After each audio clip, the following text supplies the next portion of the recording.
an object so powerful, so dense, that nothing, not even light, can escape its grasp. Black holes lurk in the depths of space with an insatiable hunger for anything that comes too close. They are invisible giants, silently bending space and time, swallowing stars and reshaping entire galaxies. Their presence can be felt across the cosmos, including our own Milky Way.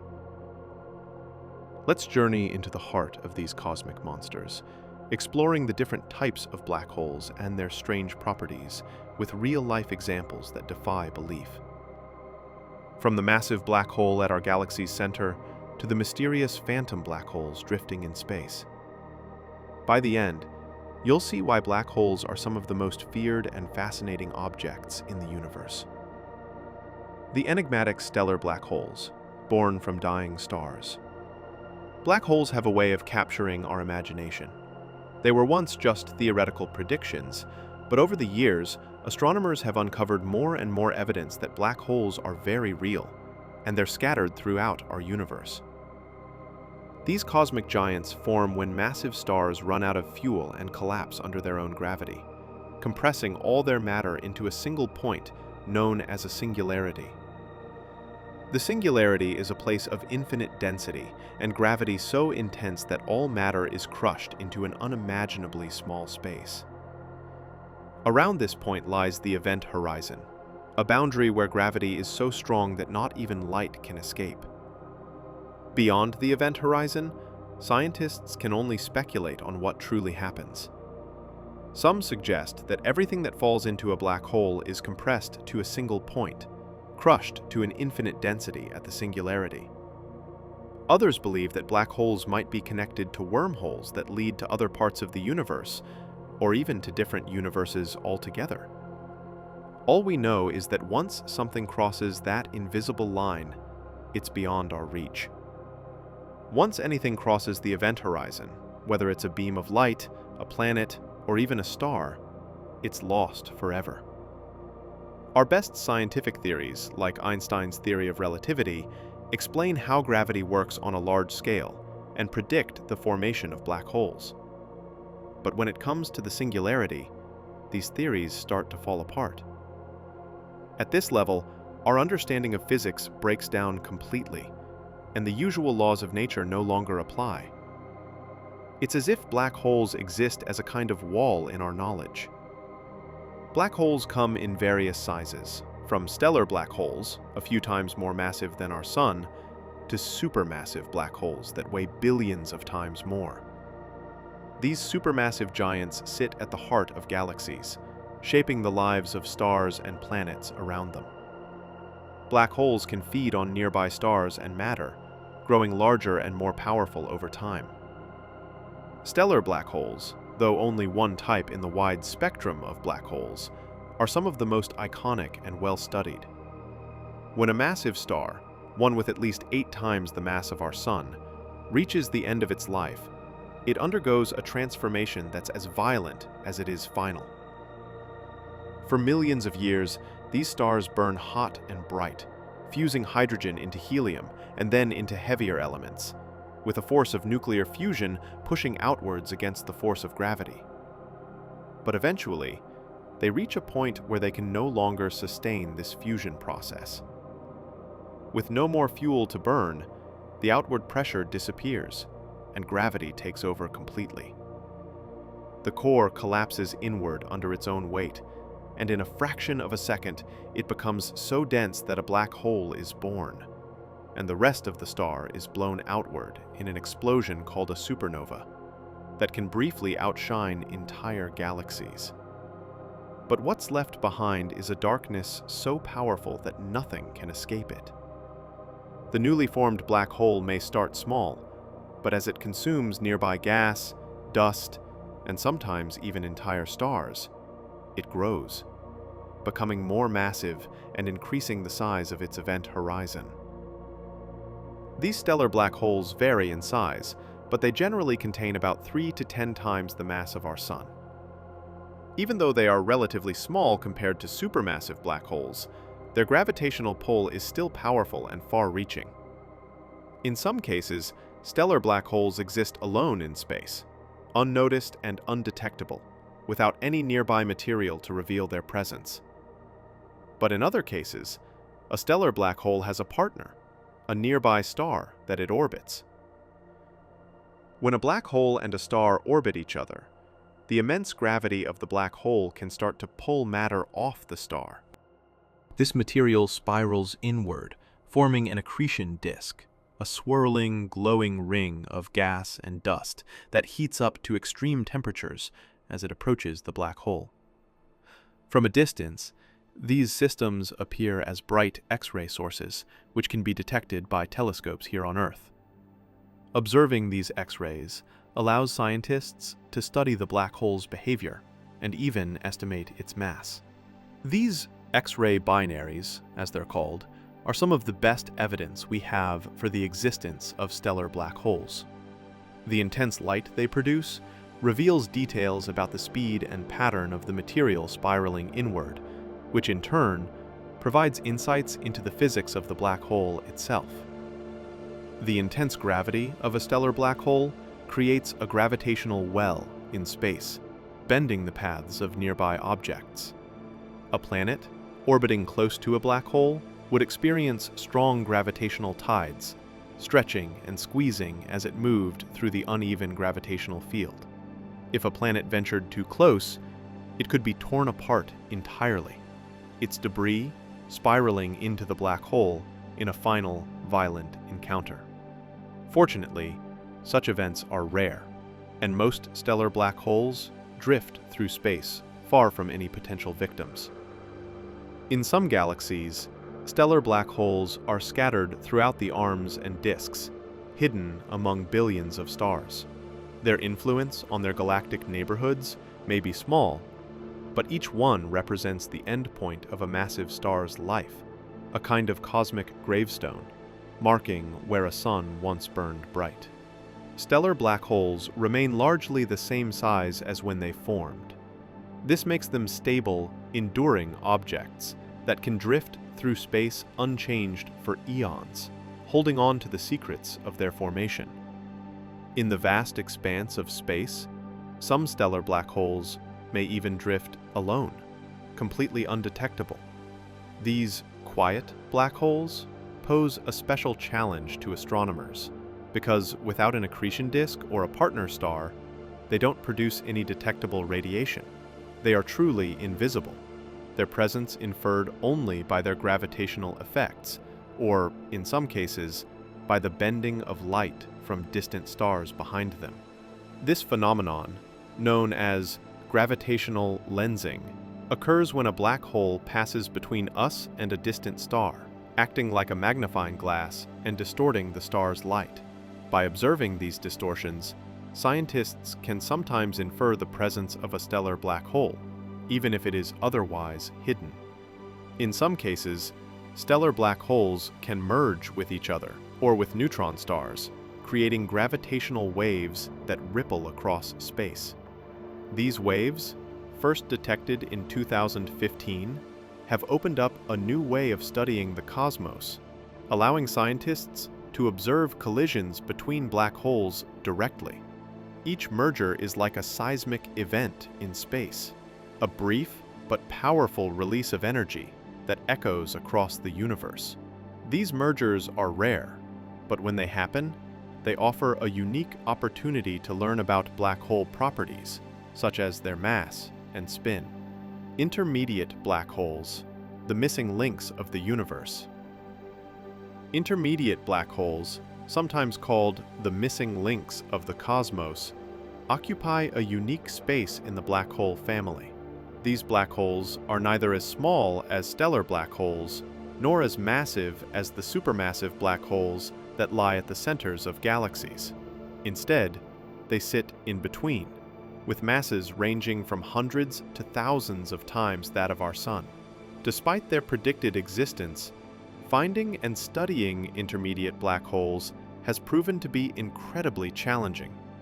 If intermediate black holes do exist, they might act as stepping stones between small stellar black holes and the massive giants that dominate the centers of galaxies.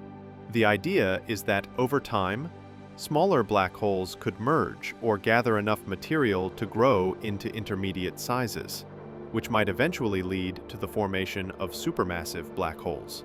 But if that's the case, why are they so hard to find? Shouldn't the universe be full of these mid-sized black holes, especially in the bustling areas of space where galaxies collide, or where many stars are packed together? One of the biggest challenges in finding intermediate black holes is that they are not as active as their larger counterparts. Supermassive black holes often have huge accretion disks of gas and dust swirling around them, emitting vast amounts of light and energy that make them visible even across large distances. But intermediate black holes, especially if they are isolated or in quieter parts of space, might not have enough surrounding material to create this same type of brilliant display. Without an accretion disk or bright X-ray signals, an intermediate black hole would be almost invisible, blending into the background of space and eluding our telescopes. However, there are some indirect ways to detect these elusive objects. One of the primary methods is by looking for gravitational effects.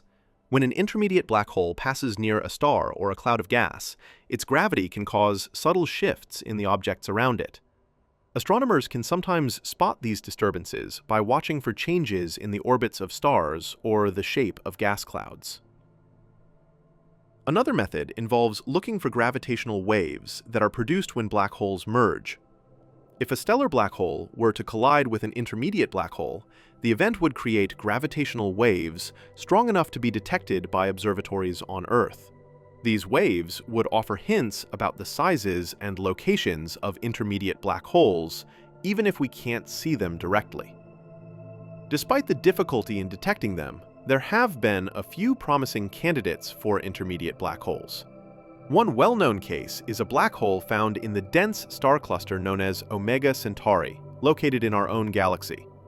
This cluster contains hundreds of thousands of stars packed tightly together, making it a prime location for black holes to form. Some observations have suggested that Omega Centauri may contain an intermediate black hole several thousand times the mass of our Sun at its center, exerting gravitational influence on the surrounding stars.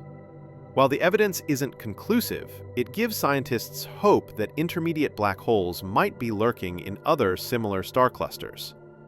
In the galaxy M82, astronomers observed a powerful X-ray source that appeared too bright to be caused by a stellar black hole, but was too small to be a supermassive black hole. This object, named M82X1, could be an intermediate black hole, shining brightly as it consumes material. Because of their intense gravitational pull, they can gather material from their surroundings, creating accretion disks that can glow so brightly that they outshine entire galaxies, creating what astronomers call active galactic nuclei, or AGNs.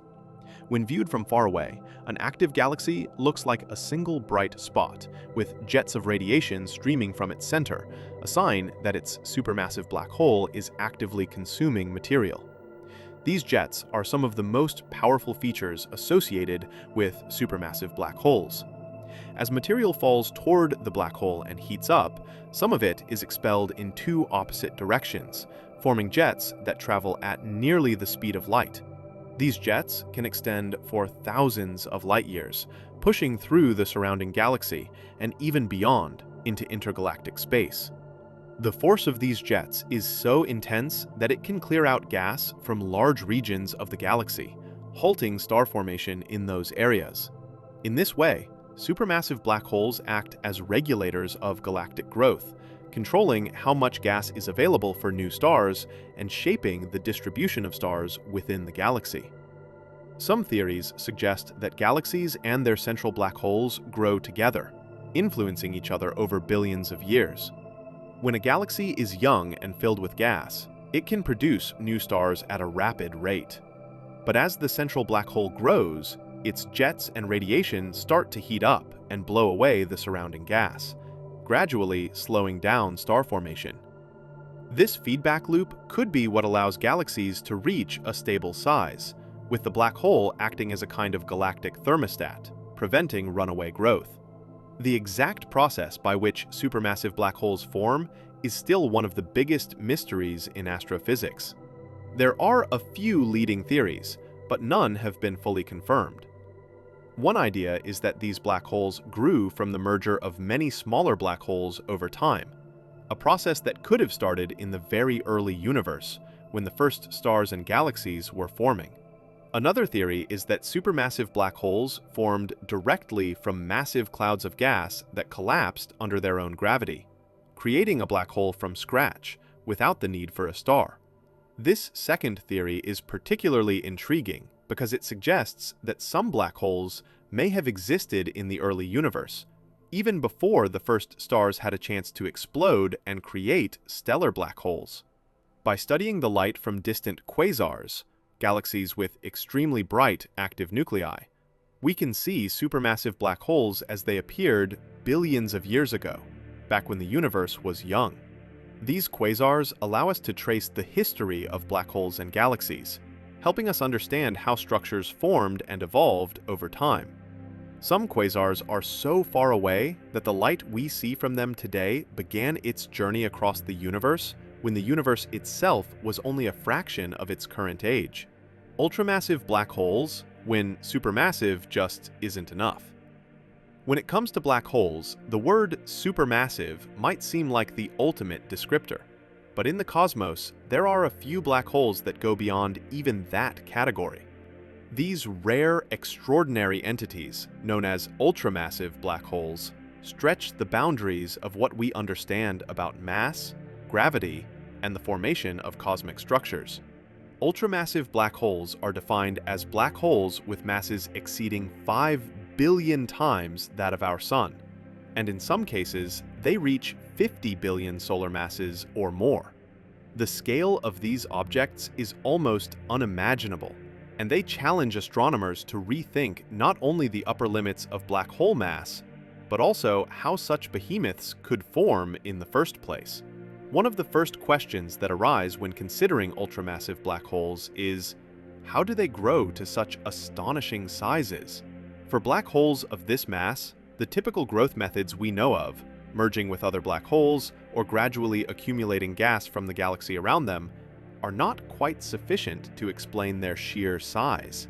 Mergers between black holes are rare and occur over incredibly long timescales, so accumulating billions of solar masses in this way would take far longer than the age of the universe. Similarly, the material in a galaxy is finite, meaning that even if an ultramassive black hole were to consume gas and dust at a steady rate, it still wouldn't grow quickly enough to reach these immense sizes within the lifespan of the universe. Some scientists theorize that ultramassive black holes may have had a head start in the early universe. According to one hypothesis, these colossal black holes may have started as primordial black holes, formed shortly after the Big Bang, when the universe was much denser and more chaotic. If such primordial black holes existed, they could have grown rapidly by consuming large amounts of gas in the early universe, allowing them to reach ultramassive sizes within a relatively short period. Another possibility is that ultramassive black holes are the result of extreme galactic mergers. When two large galaxies collide, their central black holes often merge as well. In rare cases, multiple mergers involving galaxies that each contain supermassive black holes might lead to the creation of an ultramassive black hole. These events are rare, and for an ultramassive black hole to form, the conditions would need to be just right. A series of galaxy collisions, each one adding to the central black hole's mass, might allow a black hole to grow to an ultramassive size over billions of years. These ultramassive black holes would be found in the largest galaxies and galaxy clusters, where the environment is dense enough to support such growth. Currently, only a few ultramassive black holes have been detected, and they tend to exist in the most massive and densely populated regions of the universe. One well-known example is the black hole TAN 618, located in a galaxy about 11 billion light-years from Earth. TAN 618 is estimated to have a mass of around 40.7 billion solar masses, making it one of the largest black holes ever discovered. Since it is an active galactic nucleus, it emits a great deal of light, so much so, in fact, that the surrounding galaxy is outshone by it, and hence is not visible to us. It is 140 trillion times brighter than our Sun, making it one of the brightest known objects in the universe. We know that black holes feed on surrounding matter, pulling in gas and dust as they grow. However, if a black hole becomes too massive, it can actually begin to interfere with its own growth. The intense energy released as gas falls into the black hole heats up and pushes material away, creating a feedback effect. This feedback can drive gas away from the center of the galaxy, limiting the amount of material that can fall into the black hole. This effect is so powerful that it is often thought to be responsible for limiting the size of supermassive black holes. But ultramassive black holes suggest that somehow, a few black holes have managed to overcome this limit and keep growing, defying the feedback process that usually restricts their size. The effects of ultramassive black holes extend far beyond their immediate surroundings. Because of their mass, they have an enormous gravitational reach, influencing stars, gas, and even other galaxies. In galaxy clusters, the presence of an ultramassive black hole at the center can shape the behavior of nearby galaxies. The black hole's powerful gravitational pull can hold the cluster together, preventing galaxies from drifting away and keeping the cluster's structure intact. Ultramassive black holes also produce massive jets of energy, similar to supermassive black holes but on an even grander scale. These jets can extend far beyond the galaxy, heating gas in the surrounding area and affecting star formation in neighboring galaxies.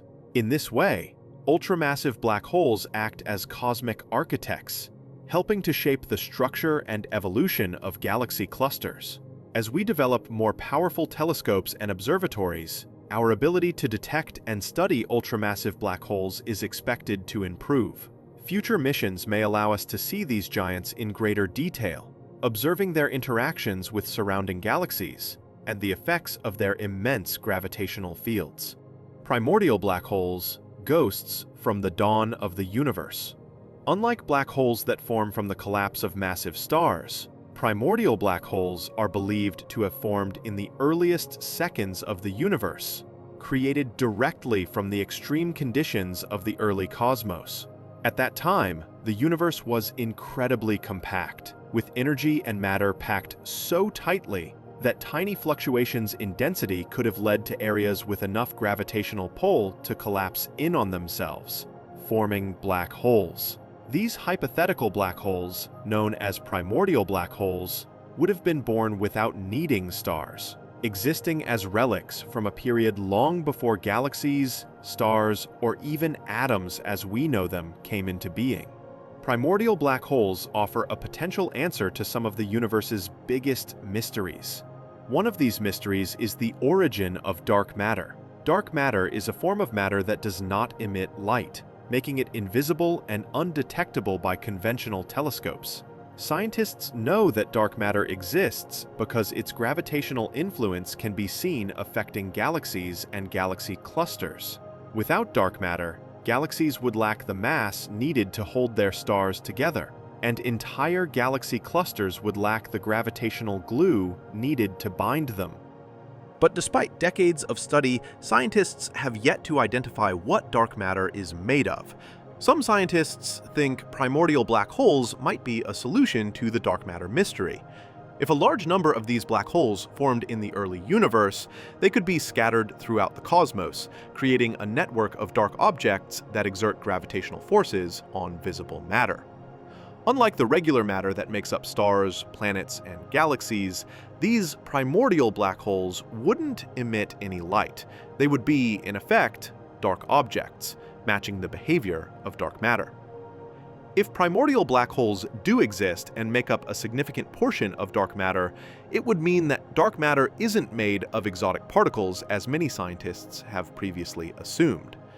But instead of ancient black holes left over from the early universe, primordial black holes would be much smaller than the black holes we are used to thinking about, possibly with masses ranging from that of a small asteroid to several times the mass of the Sun. Unlike larger black holes, which influence their surroundings by pulling in nearby gas and dust, smaller primordial black holes would be nearly invisible, interacting only through their gravitational pull. This makes them challenging to observe directly. However, there are some ways to infer their presence. For instance, scientists can search for tiny distortions in the light from distant stars, indicating the gravitational influence of a small, invisible black hole passing in front of them. This technique, known as gravitational microlensing, can reveal the presence of compact objects that would otherwise go unnoticed. In the early universe, matter was distributed more or less evenly, but slight irregularities eventually led to the clumping of gas, which formed the first stars and galaxies. The presence of primordial black holes could have acted as seeds for these structures, providing gravitational centers around which matter could gather. Over time, these seeds would have attracted more gas and dust, leading to the birth of stars and galaxies. In this way, primordial black holes could have helped shape the universe as we know it, guiding the formation of the first galaxies and setting the stage for the cosmic landscape we observe today. Without some kind of seed to initiate the formation of galaxies, it's difficult to understand how cosmic structures could have emerged as quickly as they did after the Big Bang. If primordial black holes were present, they would have acted as catalysts, providing the gravitational anchor points needed to draw in matter and accelerate the process of galaxy formation. This theory aligns with observations showing that galaxies began forming relatively soon after the Big Bang, suggesting that some kind of gravitational scaffolding may have been in place to guide their development. But while primordial black holes offer fascinating explanations for dark matter and galaxy formation, their existence remains hypothetical. The search for primordial black holes has led scientists to explore a variety of methods, from gravitational wave detectors to cosmic microwave background studies. Gravitational wave observatories like LIGO and VIRGO, which have already detected mergers between larger black holes, could potentially pick up signals from merging primordial black holes as well. However, such events would likely be much rarer and fainter than those produced by larger black holes.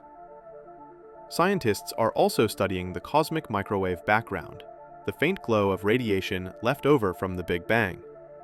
If primordial black holes were abundant in the early universe, they could have left subtle imprints on this background radiation, altering its structure in ways that might still be detectable today.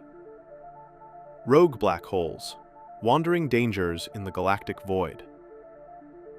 Rogue black holes are not bound to any specific location, but move through the galaxy with little regard for what lies in their path.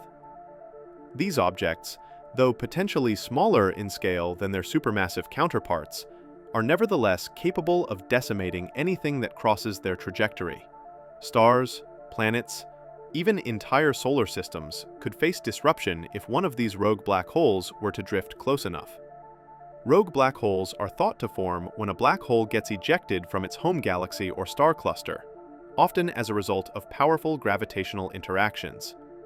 One common cause of such an ejection is the merger of two black holes. When two black holes come together, the final merger can release intense gravitational waves that carry energy away from the system.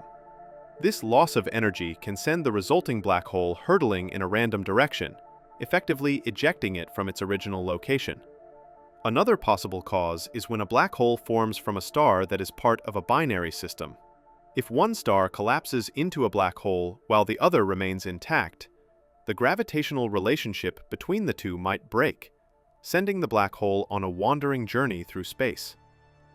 Once a black hole is on the move, its journey is governed by the natural orbits and motions of galaxies and star clusters. Some rogue black holes may eventually find new homes, settling into orbits around other stars or entering different star clusters. Others, however, may wander for billions of years without encountering anything substantial. In the vastness of space, it's entirely possible for a rogue black hole to travel undisturbed through interstellar space, far from stars, planets, or other celestial bodies. But on occasion, a rogue black hole could stray close to a solar system, disrupting or even destroying any planets or stars within range. If a rogue black hole were to enter our solar system, the results could be devastating. The black hole's gravity would cause major disturbances, potentially altering the orbits of planets or drawing gas and dust from nearby stars.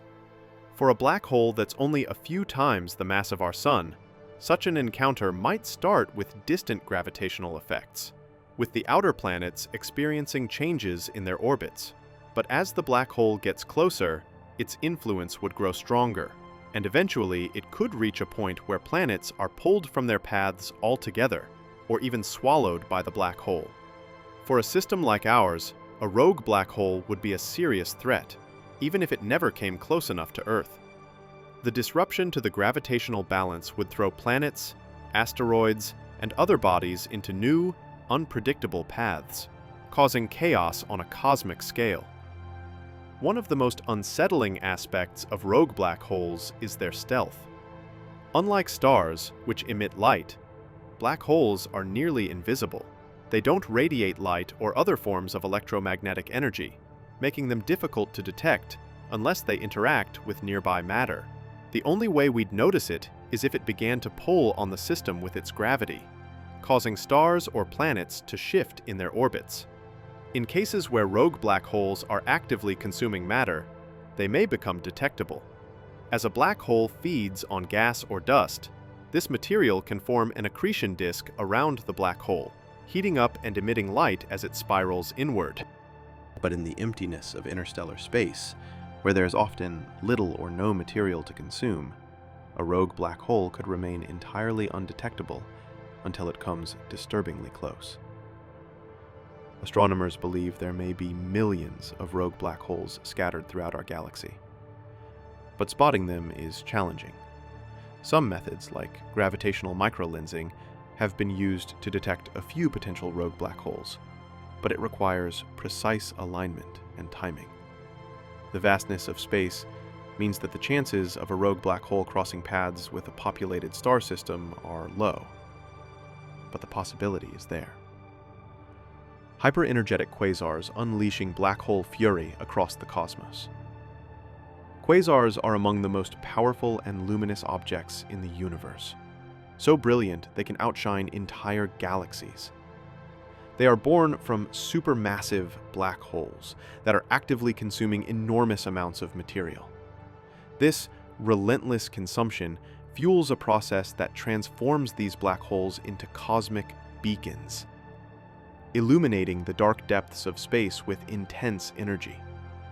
The material falling toward the black hole first forms an accretion disk. As this material spirals inward, it gets compressed and heated to extreme temperatures, releasing vast amounts of light and other forms of energy. This energy is what makes quasars so bright. In some cases, a single quasar can shine hundreds of times brighter than an entire galaxy, allowing astronomers to observe them from billions of light years away. The intense brightness of quasars isn't just due to visible light. They emit energy across nearly the entire electromagnetic spectrum, from radio waves to X-rays and even gamma rays. This wide range of energy output makes quasars visible to different types of telescopes, each capturing different parts of the radiation they emit. This broad energy range shows that quasars are not just bright, but also incredibly energetic, releasing more power in a single second than our Sun will emit over billions of years. Quasars often generate powerful jets that shoot out from their poles.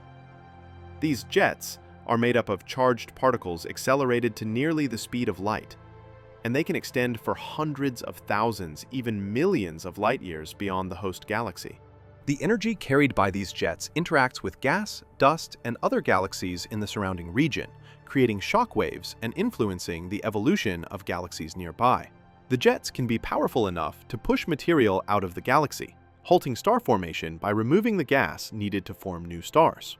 The jets from a quasar can also heat up intergalactic gas, preventing it from cooling and collapsing to form stars. In this way, quasars can suppress star formation, not only in their own host galaxies, but also in nearby galaxies, effectively sterilizing parts of the universe.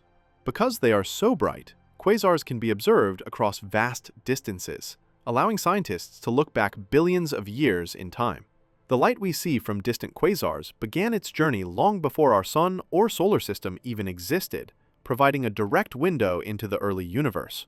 By studying quasars at different distances, astronomers can trace the evolution of galaxies and black holes over cosmic history, piecing together how the first black holes formed, grew, and influenced their surroundings. While quasars are mostly observed in distant galaxies, there was a time when they were more common in the universe. In the early stages of the universe, galaxies were closer together and full of gas, creating the ideal conditions for black holes to feed and generate quasars. Over time, as galaxies evolved and their central black holes consumed nearby material, quasars became less common, giving way to quieter galaxies like our own Milky Way. Today, most quasars we observe are billions of light-years away, meaning we're seeing them as they were in the distant past. If a quasar were to flare up in a galaxy relatively close to ours, the intense radiation could have serious consequences for nearby star systems, potentially even affecting planets. The gamma rays and other high-energy radiation emitted by quasars could strip away atmospheres or disrupt the chemical processes necessary for life. Fortunately, most active quasars are far from our galaxy. The amount of material required to fuel a quasar is immense, raising questions about how such large amounts of gas and dust accumulate and feed the black hole over time. The physics of the jets produced by quasars also remains an area of active research, as scientists try to understand how particles are accelerated to such extreme speeds and what role magnetic fields play in the process. Quasars serve as powerful examples of how black holes, despite their name, can be some of the brightest and most dynamic objects in the universe. Blazars. When black holes point their cosmic beams at Earth. Blazars are a unique and extreme type of active galactic nucleus. What sets blazars apart is the alignment of their powerful jets, which are directed almost precisely toward Earth. This alignment makes blazars appear especially bright to observers on Earth. This direct line-of-sight alignment allows us to see details of their energetic processes that are hidden in other galaxies. The intense brightness of blazars comes from the supermassive black hole at their core, which pulls in massive amounts of gas and dust from the galaxy around it. But it's the jets streaming from the poles of the black hole that make blazars so remarkable. These jets are composed of charged particles, like electrons, accelerated to near the speed of light by powerful magnetic fields generated by the black hole's spin. As these jets point directly at Earth, they become concentrated and amplified, creating what scientists call a relativistic beaming effect. This effect is like shining a flashlight directly into an observer's eyes. It makes the blazar appear brighter and more energetic than it would if the jet were oriented away from us. These powerful jets emit radiation across the entire electromagnetic spectrum, producing waves of energy that can be detected by various types of telescopes, including radio, optical, and gamma-ray observatories. The energy output of blazars is so great that they can fluctuate rapidly, with bursts and flares that vary in brightness from day to day or even minute to minute. These flares are driven by turbulence and collisions within the jet, as particles slam into each other and release energy. The cause of these eruptions is still not entirely understood, but they likely involve sudden shifts in the magnetic fields surrounding the black hole, leading to explosions of energy that send powerful waves of radiation toward Earth. The radiation emitted by blazars includes gamma rays, the most energetic form of light. The energy carried by these jets interacts with gas, dust, and other galaxies in the surrounding region, creating shock waves and influencing the evolution of galaxies nearby. The jets can be powerful enough to push material out of the galaxy, halting star formation by removing the gas needed to form new stars. The jets from a quasar can also heat up intergalactic gas, preventing it from cooling and collapsing to form stars. In this way, quasars can suppress star formation not only in their own host galaxies, but also in nearby galaxies, effectively sterilizing parts of the universe. Because they are so bright, quasars can be observed across vast distances, allowing scientists to look back billions of years in time. The light we see from distant quasars began its journey long before our sun or solar system even existed, providing a direct window into the early universe. By studying quasars at different distances, astronomers can trace the evolution of galaxies and black holes over cosmic history, piecing together how the first black holes formed, grew, and influenced their surroundings. While quasars are mostly observed in distant galaxies, there was a time when they were more common in the universe. In the early stages of the universe, galaxies were closer together and full of gas, creating the ideal conditions for black holes to feed and generate quasars. Over time, as galaxies evolved and their central black holes consumed nearby material, quasars became less common, giving way to quieter galaxies like our own Milky Way. Today, most quasars we observe are billions of light-years away, meaning we're seeing them as they were in the distant past. If a quasar were to flare up in a galaxy relatively close to ours, the intense radiation could have serious consequences for nearby star systems, potentially even affecting planets. The gamma rays and other high-energy radiation emitted by quasars could strip away atmospheres or disrupt the chemical processes necessary for life. Fortunately, most active quasars are far from our galaxy. The amount of material required to fuel a quasar is immense, raising questions about how such large amounts of gas and dust accumulate and feed the black hole over time. The physics of the jets produced by quasars also remains an area of active research, as scientists try to understand how particles are accelerated to such extreme speeds, and what role magnetic fields play in the process. Quasars serve as powerful examples of how black holes, despite their name, can be some of the brightest and most dynamic objects in the universe. Blazars, when black holes point their cosmic beams at Earth. Blazars are a unique and extreme type of active galactic nucleus. What sets blazars apart is the alignment of their powerful jets, which are directed almost precisely toward Earth. This alignment makes blazars appear especially bright to observers on Earth. This direct line-of-sight alignment allows us to see details of their energetic processes that are hidden in other galaxies. The intense brightness of blazars comes from the supermassive black hole at their core, which pulls in massive amounts of gas and dust from the galaxy around it. But it's the jets streaming from the poles of the black hole that make blazars so remarkable. These jets are composed of charged particles, like electrons, accelerated to near the speed of light by powerful magnetic fields generated by the black hole's spin. As these jets point directly at Earth, they become concentrated and amplified, creating what scientists call a relativistic beaming effect. This effect is like shining a flashlight directly into an observer's eyes. It makes the blazar appear brighter and more energetic than it would if the jet were oriented away from us. These powerful jets emit radiation across the entire electromagnetic spectrum, producing waves of energy that can be detected by various types of telescopes, including radio, optical, and gamma-ray observatories. The energy output of blazars is so great that they can fluctuate rapidly, with bursts and flares that vary in brightness from day to day or even minute to minute. These flares are driven by turbulence and collisions within the jet, as particles slam into each other and release energy.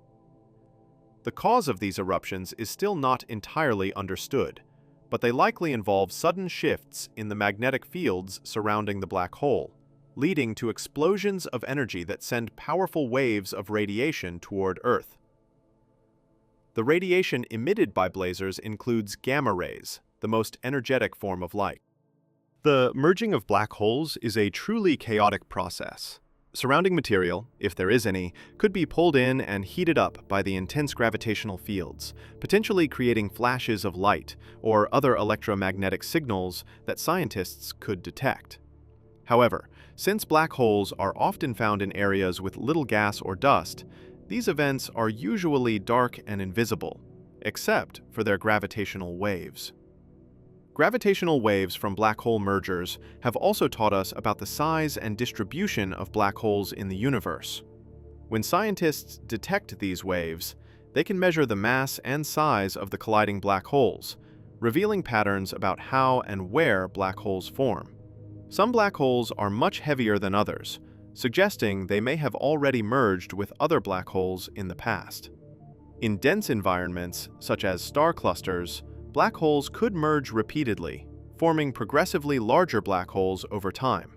These hierarchical mergers create a cycle of growth, possibly contributing to the formation of supermassive black holes found at the centers of galaxies. When two black holes collide, their event horizons stretch and merge, creating a new, larger event horizon. Scientists are still studying what happens at this boundary, as the collision creates an incredibly complex and turbulent area of space-time that is difficult to understand. According to some theories, this surface where the two event horizons meet might briefly create intense gravitational effects, possibly even affecting the way gravitational waves are emitted.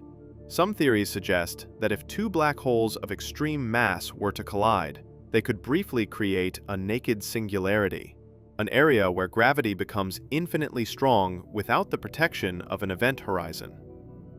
Sometimes, when two black holes merge, the force of their collision is so intense that the newly formed black hole doesn't stay put in its original location. Instead, it can be kicked out of the center of the galaxy it once belonged to, sent hurtling through space like a cosmic wanderer. These are called recoiling black holes. To picture it, imagine two massive whirlpools in the ocean merging, creating such a strong surge of energy that the new, larger whirlpool is flung outward. That's essentially what happens to recoiling black holes. When black holes merge, they release an intense burst of gravitational waves. But if the black holes are of different sizes, or if they're spinning in different directions, the gravitational waves they emit can become uneven. It's like a rocket blasting off. When the forces acting on it aren't balanced, it gets pushed in one direction. In the case of merging black holes, the imbalance in gravitational waves creates a powerful kick, sending the new black hole off at incredible speeds. This kick can be so strong that it overcomes the gravitational pull of the galaxy, ejecting the black hole into intergalactic space. Evidence for recoiling black holes comes from observations of the centers of galaxies where a supermassive black hole should be present, yet appears to be missing. In these cases, astronomers speculate that the black hole was ejected after a merger. In a few cases, scientists have spotted strange luminous trails thought to be recoiling black holes, pulling along a stream of gas or stars as they leave their galaxies behind. Depending on the strength of the gravitational wave kick, a recoiling black hole could travel through space at speeds of thousands of kilometers per second. This velocity is fast enough to escape not only the core of the galaxy, but even its outer regions. Once it escapes, the black hole is left to drift through intergalactic space. There, the recoiling black hole would likely continue to pull in any gas or dust it encounters, but without the rich environment of a galaxy, it would appear mostly invisible, nearly impossible to detect directly. Without a central black hole, the galaxy loses a powerful gravitational anchor. This can lead to changes in the movement of stars, as well as the distribution of gas and dust, ultimately affecting the galaxy's future shape and development. In some cases, the galaxy may eventually attract another black hole, but until then, it may lack the typical features of a galaxy with an active, central, supermassive black hole. The rarity of these events means that recoiling black holes are difficult to study, and so far, astronomers have only indirect evidence of their existence. What happens to these black holes over long stretches of time? Do they eventually slow down or settle into new locations? Could they influence the formation of new galaxies? Or will they remain as isolated points of intense gravity in the emptiness of space? X-ray beacons of doom. Black holes as powerful cosmic lighthouses. Some black holes become powerful sources of X-ray emissions, illuminating the dark cosmos with radiation that travels across vast distances. These X-ray beacons can be incredibly intense, providing a way for astronomers to detect black holes that would otherwise be invisible. These X-rays are produced when friction and immense pressure within the accretion disk generates extreme heat, sometimes reaching millions of degrees.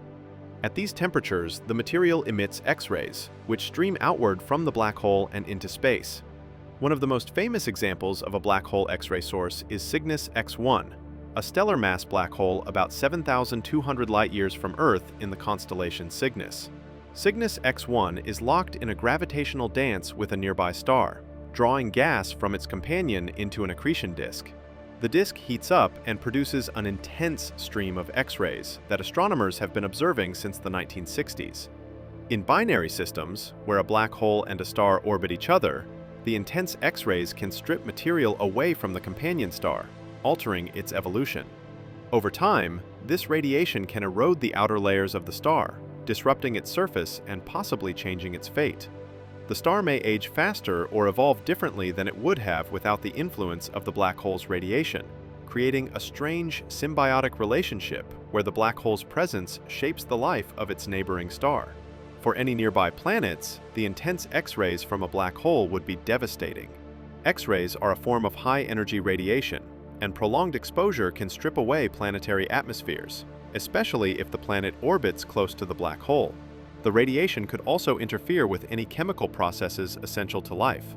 Even if a planet were located at a safer distance, the occasional flares from the black hole's accretion disk could create bursts of radiation, strong enough to impact any organisms living on its surface. X-ray emissions from black holes can also be detected over large cosmic distances. Supermassive black holes often produce intense X-rays, which allow astronomers to detect and study them from billions of light-years away. Quasars emit vast amounts of energy across the electromagnetic spectrum, including X-rays. This radiation allows astronomers to detect quasars in distant galaxies, serving as a kind of cosmic lighthouse that illuminates the far reaches of space. X-ray observations of black holes have opened up new ways to study these jets and understand their effects. In many ways, X-ray emissions provide a snapshot of the activity happening near the black hole, capturing the release of energy and its journey through space. This gives scientists a valuable window into the high-energy physics of black holes and the forces that shape galaxies. By studying X-rays, scientists can learn about the size, mass, and even the spin of a black hole. The intensity and variability of the X-ray emissions can reveal details about the black hole's accretion disk, the amount of matter it's consuming, and the behavior of the surrounding gas.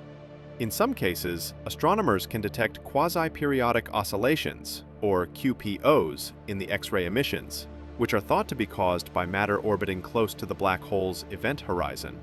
X-ray astronomy has grown tremendously in recent decades, allowing scientists to uncover more about the nature of black holes. Observatories like the Chandra X-ray Observatory and the European Space Agency's XMM Newton telescope have played a crucial role in advancing our understanding of these cosmic phenomena. With the ability to detect X-ray emissions across different wavelengths, these telescopes allow astronomers to explore black holes in greater detail, uncovering mysteries that were once beyond our reach.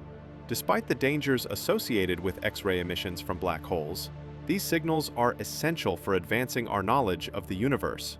Without X-rays, many black holes would remain hidden, and we would know far less about their role in cosmic evolution. Supermassive cosmic cannibals, black holes devouring star clusters. In the heart of many galaxies, black holes go beyond the act of drawing in single stars. They devour entire star clusters. These supermassive black holes, millions or even billions of times the mass of the Sun, can destabilize the regions around them, pulling in not just stars, but dense clusters of them, bound together by their own mutual gravity. This is a wholesale consumption of tightly packed groups of stars, each cluster potentially housing thousands or even millions of suns. When a black hole encounters a star cluster, the stars inside are immediately at risk of being drawn into the black hole's gravitational influence. Because these clusters are usually tightly bound, with stars orbiting close to each other, the disruption of one part of the cluster can lead to a cascading effect. Stars in the cluster move in complex orbits, often interacting with each other as they feel the gravitational force of the black hole. When a cluster is close enough to a supermassive black hole, the gravitational pull on the nearest stars in the cluster becomes so powerful that they begin to spiral inward. As these stars approach the black hole, they can be torn apart by tidal forces, especially if they get too close to the event horizon. This process, known as tidal disruption, occurs when a star is pulled so strongly by the black hole that it stretches, elongating as it spirals closer. Eventually, the star can be shredded entirely, with its gas and material spiraling down into the black hole's accretion disk. This results in a burst of energy, releasing intense X-rays and other forms of radiation, which can be detected from millions of light years away. The cluster, meanwhile, continues to lose stars, destabilized by the loss of its members and gradually falling apart. Over time, what was once a tight collection of stars might be spread out, leaving only traces of its original structure. The process of devouring star clusters has a ripple effect on the larger galaxy. For instance, the motion of stars near the galactic center becomes influenced by the black hole's gravitational pull, causing more stars to slowly spiral inward. As clusters of stars are consumed or broken apart, the surrounding galaxy can undergo changes. Gas and dust clouds near the black hole get heated and agitated by the radiation released during these tidal disruptions, preventing them from cooling and collapsing to form new stars. The areas near the black hole become regions of star death rather than star birth, and over time, the galactic center may appear depleted of young stars. Observations of many galaxies show evidence of clusters and stars either spiraling into the black hole or having already been absorbed. For example, in the Milky Way, scientists have found stars that seem to be on courses directly influenced by Sagittarius A*. Some of these stars are known as S-stars, a collection of stars orbiting very close to the galactic center. Their high speeds and unusual orbits suggest that many of them were once part of larger groups or clusters, but were scattered due to the gravitational interactions around Sagittarius A*. These stars might represent remnants of clusters that once ventured too close to the black hole, with many of their companions already consumed. Galaxies with larger, more active black holes can have even more dramatic effects on their surroundings. In some galaxies, there are signs that supermassive black holes have devoured multiple clusters, leaving evidence in the form of high-energy jets and X-rays. Over billions of years, black holes that continue to feed on clusters can grow to monstrous sizes, especially if the clusters contain dense groups of stars that are readily available. By devouring clusters, they are able to grow at a rate faster than by simply consuming individual stars. This means that a galaxy with many dense star clusters could, in theory, have a central black hole that grows faster and becomes more massive than those in galaxies with fewer clusters available for consumption. As the black hole grows and absorbs more material, it continues to exert a stronger gravitational influence, further destabilizing the region around it. Star clusters, especially those that stray into its reach, find it nearly impossible to remain intact. The process accelerates as more stars are drawn into the black hole's pull. Each cluster represents a rich source of mass for the black hole, allowing it to expand and exert even more control over its surroundings. When a cluster is absorbed, the material that spirals into the black hole releases more energy than the entire Milky Way generates in a year. This energy can radiate outward, creating powerful jets that blast through the galaxy. These jets, composed of high-energy particles, can travel for hundreds of thousands of light years, piercing through the galaxy's layers and even affecting neighboring galaxies. In some cases, they collide with nearby gas clouds, compressing them, and possibly triggering bursts of star formation far from the black hole's location. Black hole, stars. Theories on stars made of pure black hole matter. In the speculative reaches of astrophysics, there exist these hypothetical objects that are among the strangest concepts that scientists have proposed. Black hole stars. Black hole stars, if they exist, would be objects so massive and dense that they verge on becoming black holes themselves, or perhaps house a black hole at their core. They represent a fusion of two of the universe's most powerful and mysterious forces, the life of stars and the profound gravitational pull of black holes. Stars shine by converting hydrogen into helium through nuclear fusion, a process that produces the energy and light we see. This fusion process generates immense pressure that counteracts the force of gravity, keeping the star from collapsing under its own weight. In large stars, this fusion continues with heavier and heavier elements until it reaches iron, after which fusion no longer provides energy.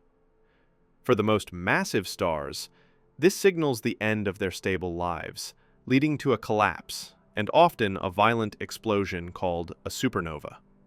If the remnants of the collapsed star are dense enough, they form a black hole.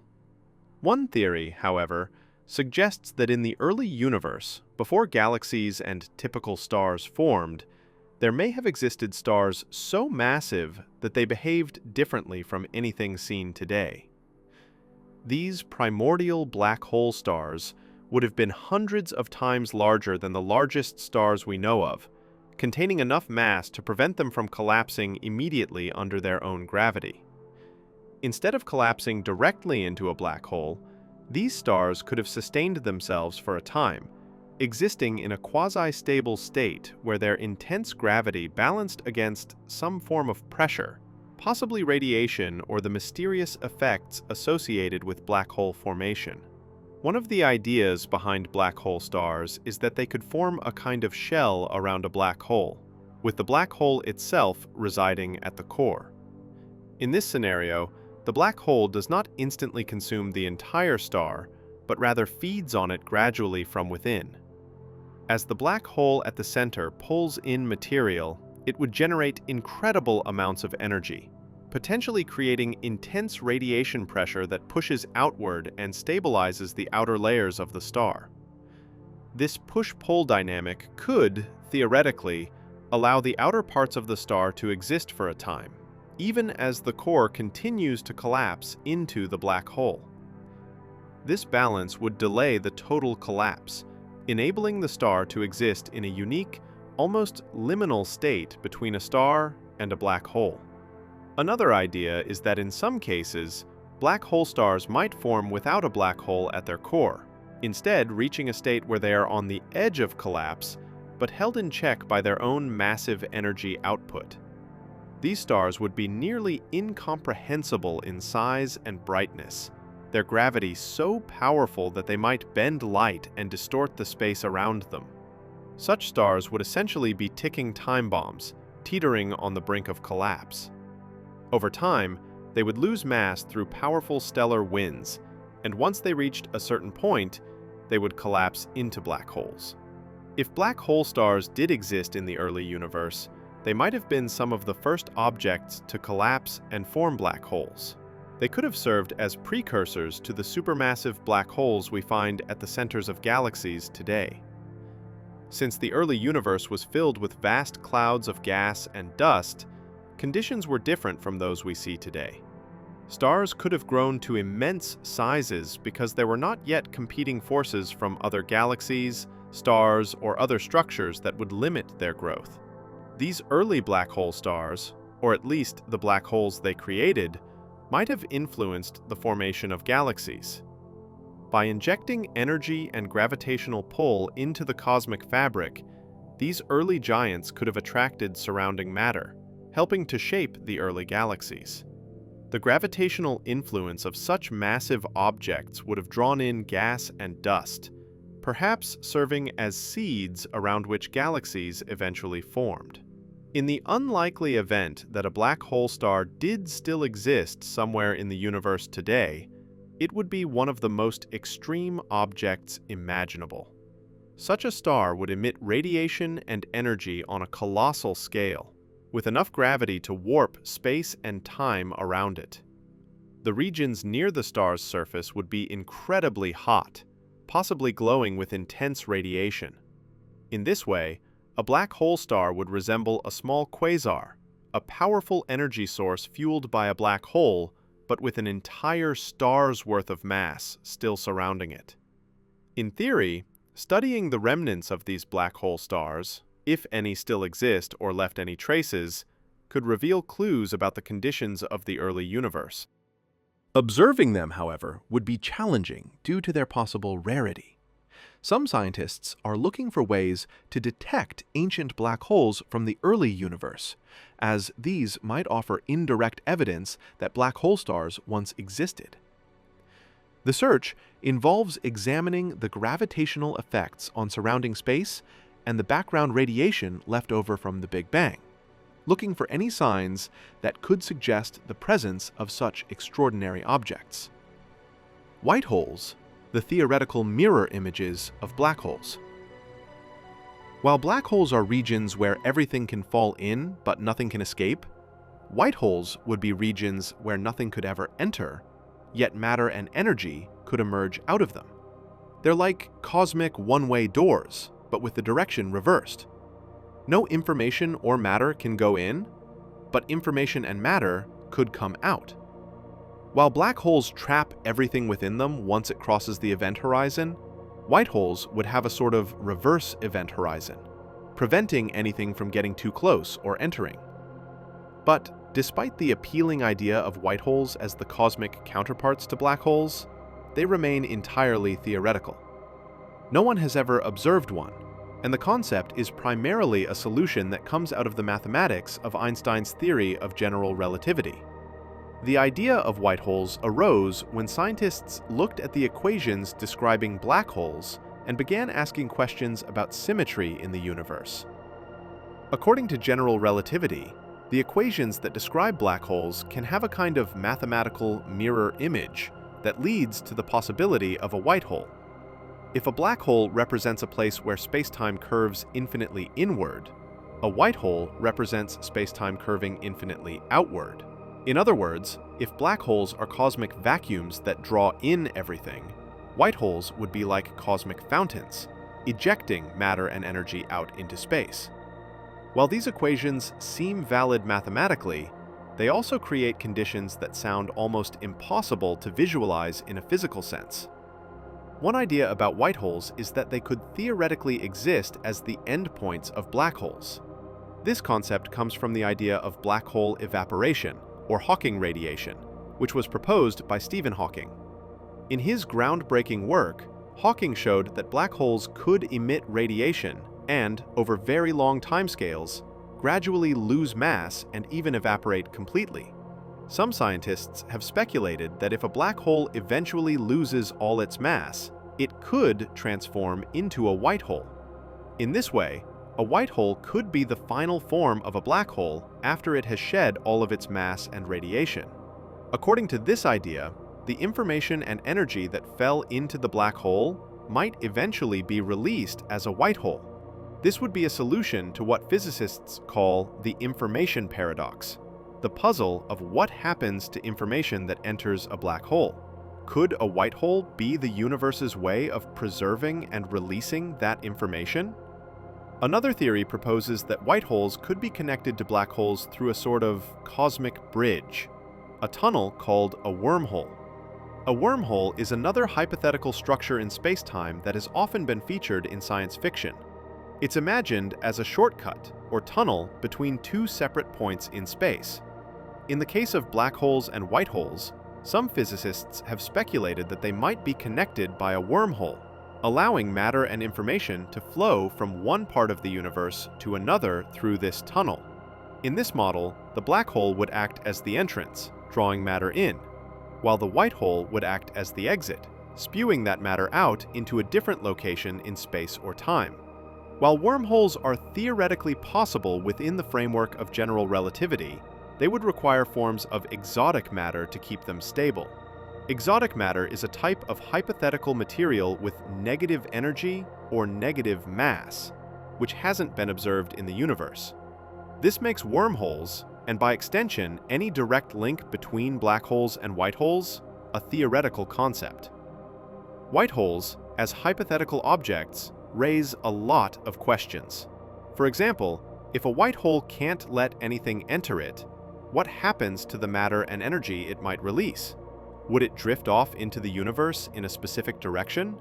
Or would it stay confined near the white hole in some kind of reversed gravitational field? The mathematics of white holes doesn't provide clear answers to these questions. Additionally, the notion of a one-way exit seems to contradict the way gravity works elsewhere in the universe. Since gravity pulls objects together, it seems odd to imagine an object like a white hole that would actively repel anything that got near it. In a universe dominated by forces that pull things together, a structure that pushes everything away feels out of place. Some scientists have suggested that white holes might actually be responsible for some of the unexplained phenomena we observe in the cosmos. For example, the rapid bursts of energy observed in gamma-ray bursts, some of the most powerful explosions we see in the universe, are still not fully understood.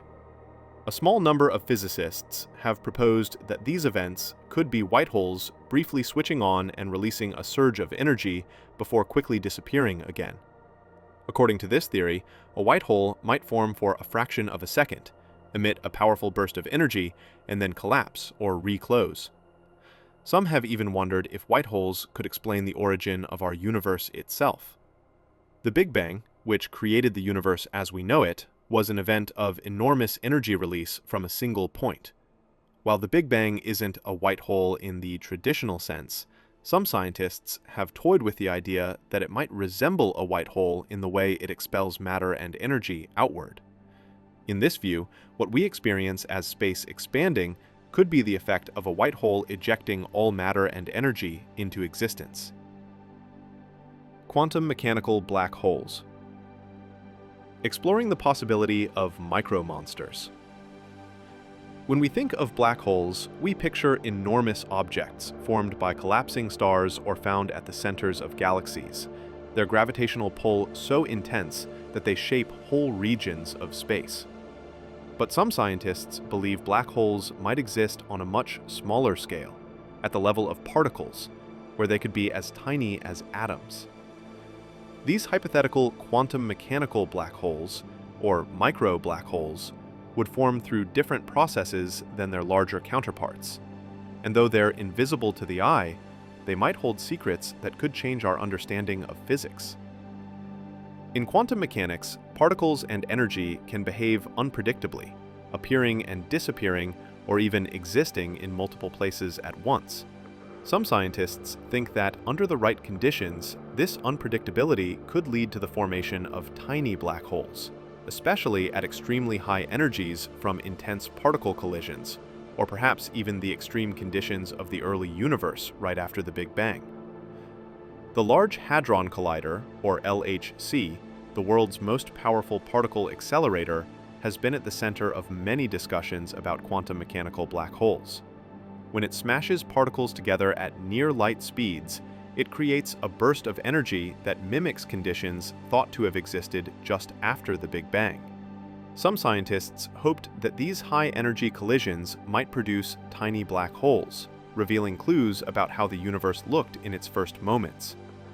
If such black holes did appear, they would be incredibly small, maybe just a fraction of the size of a proton. They would exist only briefly before evaporating, disappearing in a burst of Hawking radiation almost as soon as they formed.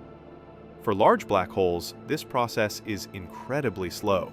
So slow that it would take longer than the current age of the universe for them to evaporate completely. But for a tiny black hole, the process would happen much more quickly.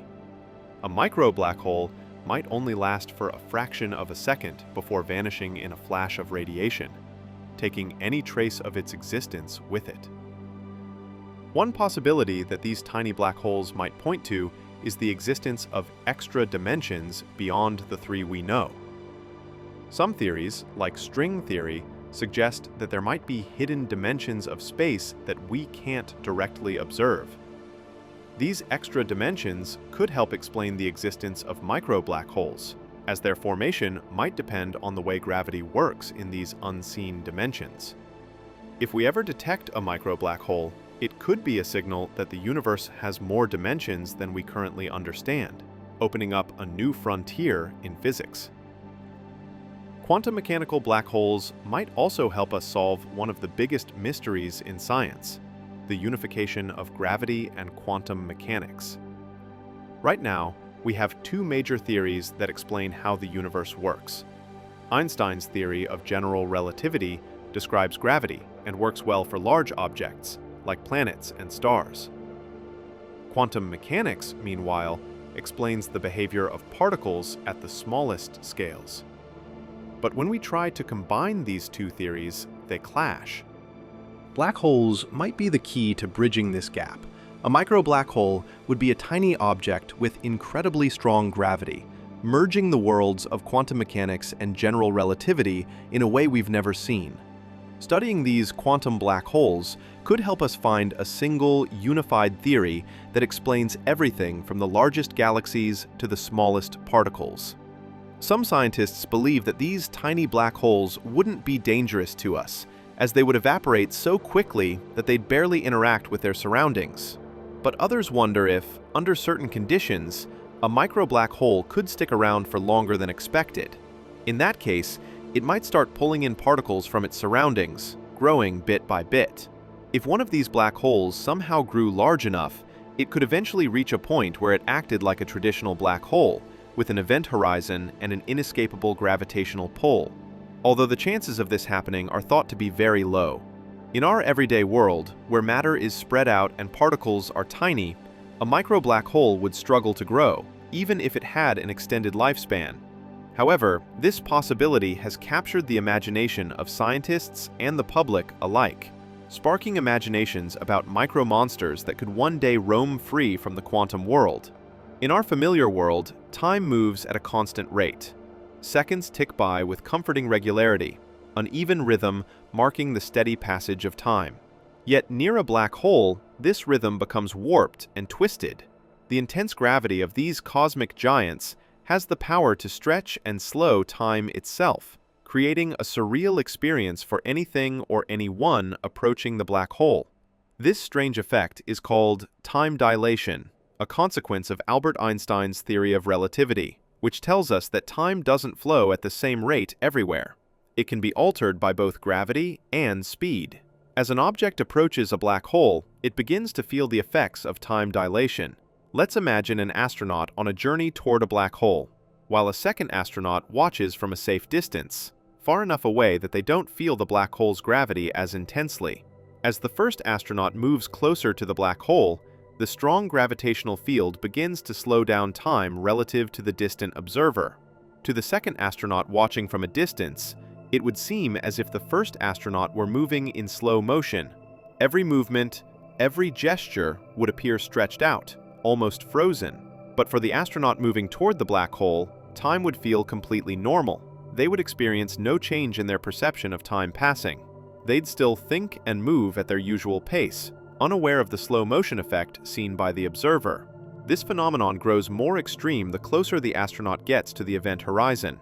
At this edge, the time dilation effect becomes so powerful that to an outside observer, it would appear as if the astronaut were almost completely frozen in time, suspended just above the event horizon. Minutes would pass, then hours, then years, and still, the astronaut would seem trapped in that moment, barely moving, as though caught in a sort of three-dimensional holographic photograph. For the astronaut approaching the black hole, this experience is very different. They would continue moving forward, crossing the event horizon without realizing they appeared frozen to any distant observers. If they looked back at the universe behind them, they'd see something equally strange.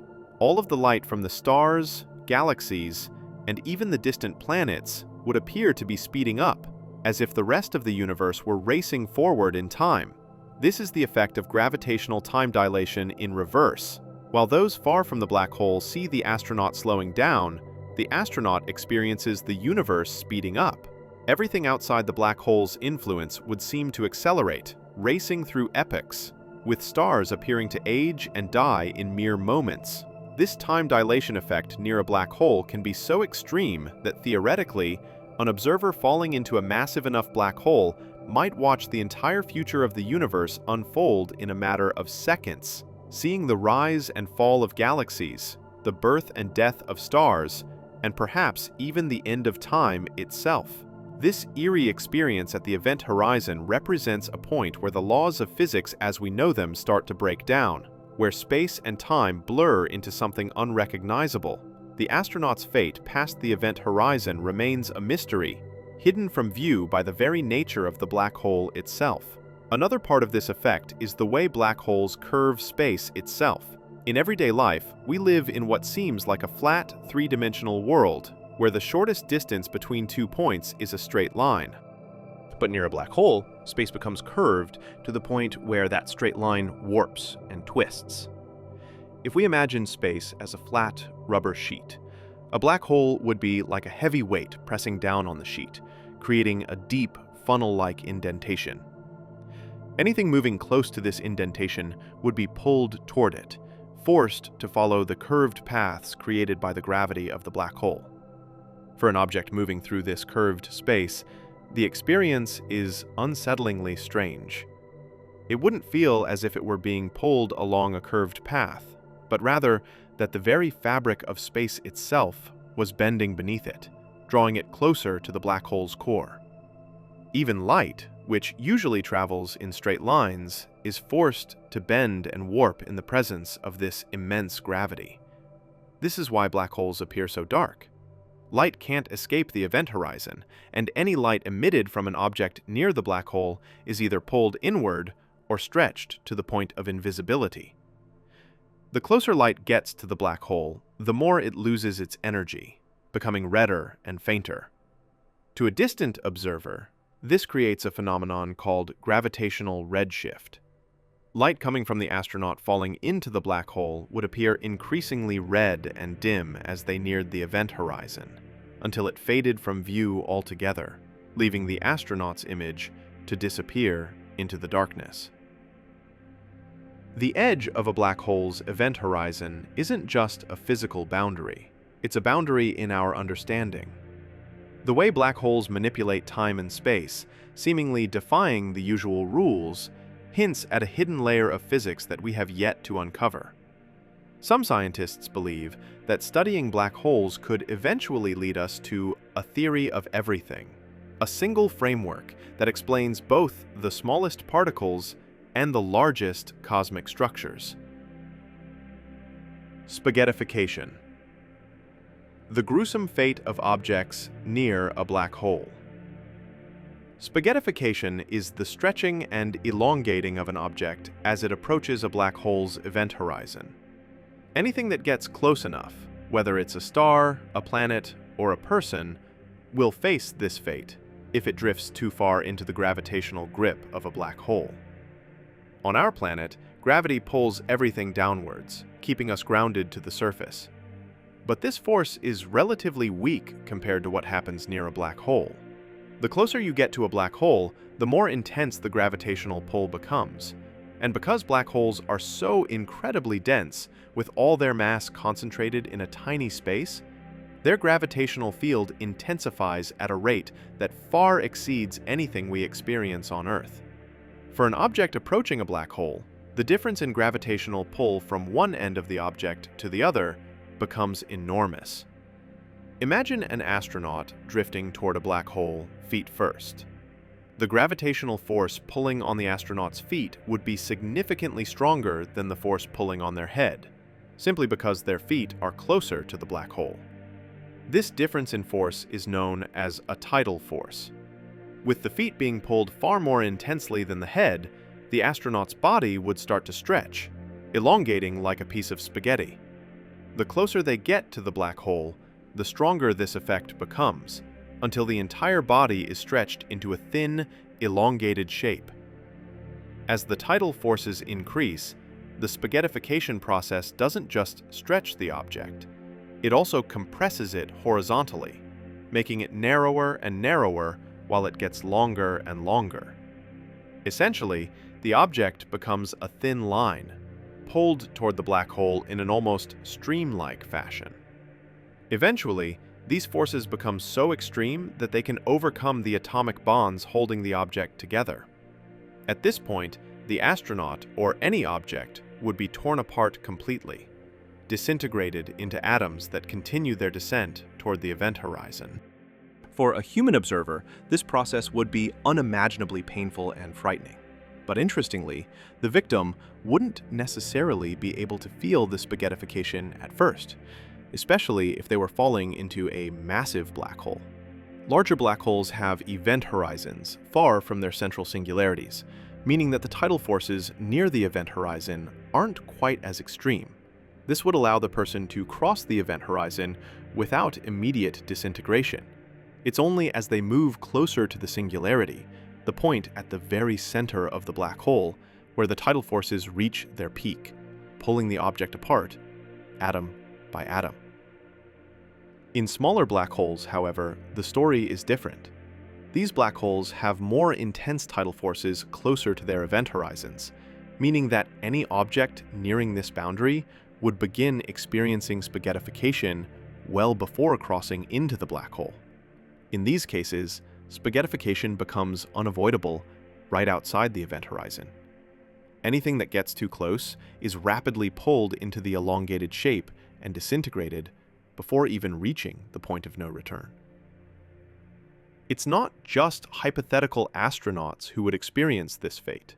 Stars that wander too close to a black hole can also be pulled apart and stretched by these same tidal forces. When a star falls under the influence of a black hole, the star's outer layers are stretched and pulled away, forming long, twisting streams of hot gas that spiral into the black hole. As these stellar remnants move inward, they heat up to millions of degrees, creating brilliant flares of X-ray radiation that can be observed from Earth. This phenomenon, known as a tidal disruption event, gives astronomers a rare opportunity to witness spaghettification on a massive scale. Observing these events helps scientists estimate the black hole's mass. By studying how a star is pulled apart and the rate at which its gas spirals inward, astronomers can determine just how much gravitational force the black hole is exerting, which in turn tells them more about the black hole's size and influence. The Great Attractor. A supercluster pulling black hole mystery. The Great Attractor is a gravitational enigma located in a region of space hidden behind the thick clouds of dust and stars of our own Milky Way, making it difficult to observe directly. Yet, even without a clear view of what's there, astronomers know that something incredibly massive and powerful is pulling galaxies towards it, including our own galaxy. The force exerted by this unseen presence, known as the Great Attractor, is so immense that it's influencing the movements of entire galactic clusters across millions of light years. In the vast emptiness of the universe, where galaxies often drift apart, it's remarkable to find such a powerful center of attraction that defies the norm. Most galaxies are expected to follow a pattern of recession, moving away from each other due to the expansion of the universe. But in the area surrounding the Great Attractor, galaxies aren't moving away. Instead, they seem to be converging towards a central point. This convergence suggests the presence of a gravitational force strong enough to overcome the natural expansion of the universe in that region, creating a strange cosmic imbalance. Astronomers initially estimated that this gravitational anomaly was located around 200 million light-years away in the direction of the constellation Centaurus. However, pinpointing the exact nature of the Great Attractor has proven challenging. Because it sits in a region of space known as the zone of avoidance, our view is blocked by the gas, dust, and stars within the plane of the Milky Way. Radio telescopes and X-ray observatories have allowed scientists to peer through this barrier to some extent, but the data remains incomplete. One of the prevailing theories is that the Great Attractor is associated with a supercluster of galaxies, a vast structure made up of many smaller galaxy groups bound together by gravity. Specifically, some researchers believe that the Great Attractor may be part of the larger Laniakea supercluster, which includes the Virgo cluster, to which the Milky Way belongs. However, this only raises further questions, as superclusters themselves are massive but usually spread out. with enough empty space between galaxies to prevent such intense gravitational influence in any one area. For the Great Attractor to be pulling galaxies inward so strongly, something extremely dense and massive must be at its core. This is where the possibility of black holes comes into play. Astronomers have considered that the Great Attractor might harbor a collection of supermassive black holes, each capable of exerting powerful gravitational influence. If this were the case, these black holes would not be isolated, but rather packed together within the core of a vast galactic cluster. Such an assembly could explain the intensity of the gravitational pull, as the combined masses of multiple black holes would generate a force unlike anything we typically observe on this scale. However, for black holes alone to account for this level of attraction, they would need to be extraordinarily massive, or gathered in an unusually high concentration, unlike anything observed in more familiar parts of the universe. Some researchers propose that the Great Attractor could be a dense concentration of dark matter, which could explain why we can't see it and why it exerts such a powerful influence on surrounding galaxies. Interaction between dark matter and black holes in this area may amplify the gravitational force, creating the pull we observe. If a large amount of dark matter is clustered in this hidden region, it could be influencing the movement of galaxies without us ever seeing what's actually there. Researchers have identified another anomaly called the Shapley supercluster, located even farther away, which appears to be pulling galaxies in a similar way. This suggests that there might be a chain of massive structures, with one region of gravitational pull giving way to an even larger one, in a kind of cosmic relay, where matter is drawn from one massive structure to the next.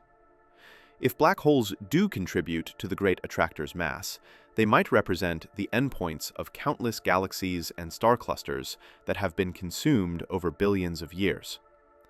Supermassive or ultramassive black holes could merge into even bigger black holes, contributing to the gravitational mass and slowly building up over time. This would mean that the Great Attractor isn't a static object, but an evolving structure that grows as more material is drawn in. Sagittarius A*. The supermassive black hole at our galaxy's heart. At the center of the Milky Way lies a cosmic giant, the supermassive black hole Sagittarius A*. This object, nestled within the galactic core, about 26,000 light-years away from Earth, remains largely invisible to the naked eye, hidden by clouds of gas and dust that shroud the galactic center. Roughly 4 million times the mass of our Sun, Sagittarius A* is a behemoth of gravitational influence. This massive black hole holds sway over the central regions of the Milky Way, affecting the orbits of nearby stars and influencing the distribution of gas and dust within our galaxy's inner core. Its gravitational pull helps stabilize the region, giving the galaxy its characteristic spiral shape. Without it, the core of the Milky Way might be far more chaotic, with stars and gas clouds flying off in unpredictable directions. In many galaxies, supermassive black holes at their centers are voracious eaters, feeding on gas, dust, and any star that strays too close. However, Sagittarius A* doesn't emit this kind of intense energy. Astronomers consider it to be in a dormant or inactive state, meaning it isn't actively feeding on surrounding material at the same rate as other supermassive black holes. While it does occasionally flare up with bright flashes of X-ray or infrared light, these episodes are brief and much less dramatic than what we observe from black holes in more active galaxies. One theory suggests that there simply isn't much material left around it to feed on.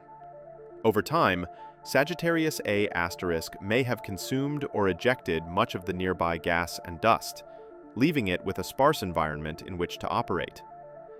Without a consistent supply of fuel, the black hole doesn't have the chance to release the intense radiation that we see from more active galactic cores.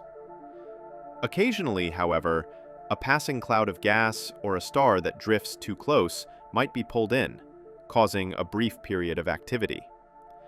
In these rare cases, astronomers have observed Sagittarius A* brighten temporarily, before fading back into quietude. Even though Sagittarius A* is mostly inactive, the stars that orbit close to it provide vital clues about its nature. One of the most famous observations involves a star known as S2, which follows an elongated orbit around Sagittarius A* and comes extremely close to the black hole at one point in its path. Studying S2's movement has allowed scientists to map out the gravitational field of Sagittarius A* in detail. When S2 reaches the closest point of its orbit, or pericenter, it experiences the intense pull of the black hole, accelerating up to 25 million kilometers per hour.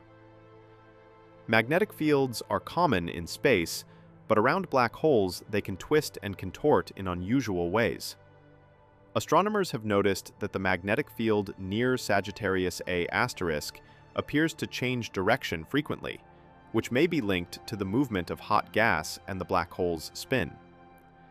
The environment around Sagittarius A* is also home to dense clouds of gas and other intriguing features. One example is a mysterious structure called the Fermi bubbles. These are enormous bubbles of high-energy particles that extend above and below the plane of the Milky Way, reaching far beyond the galaxy's disk.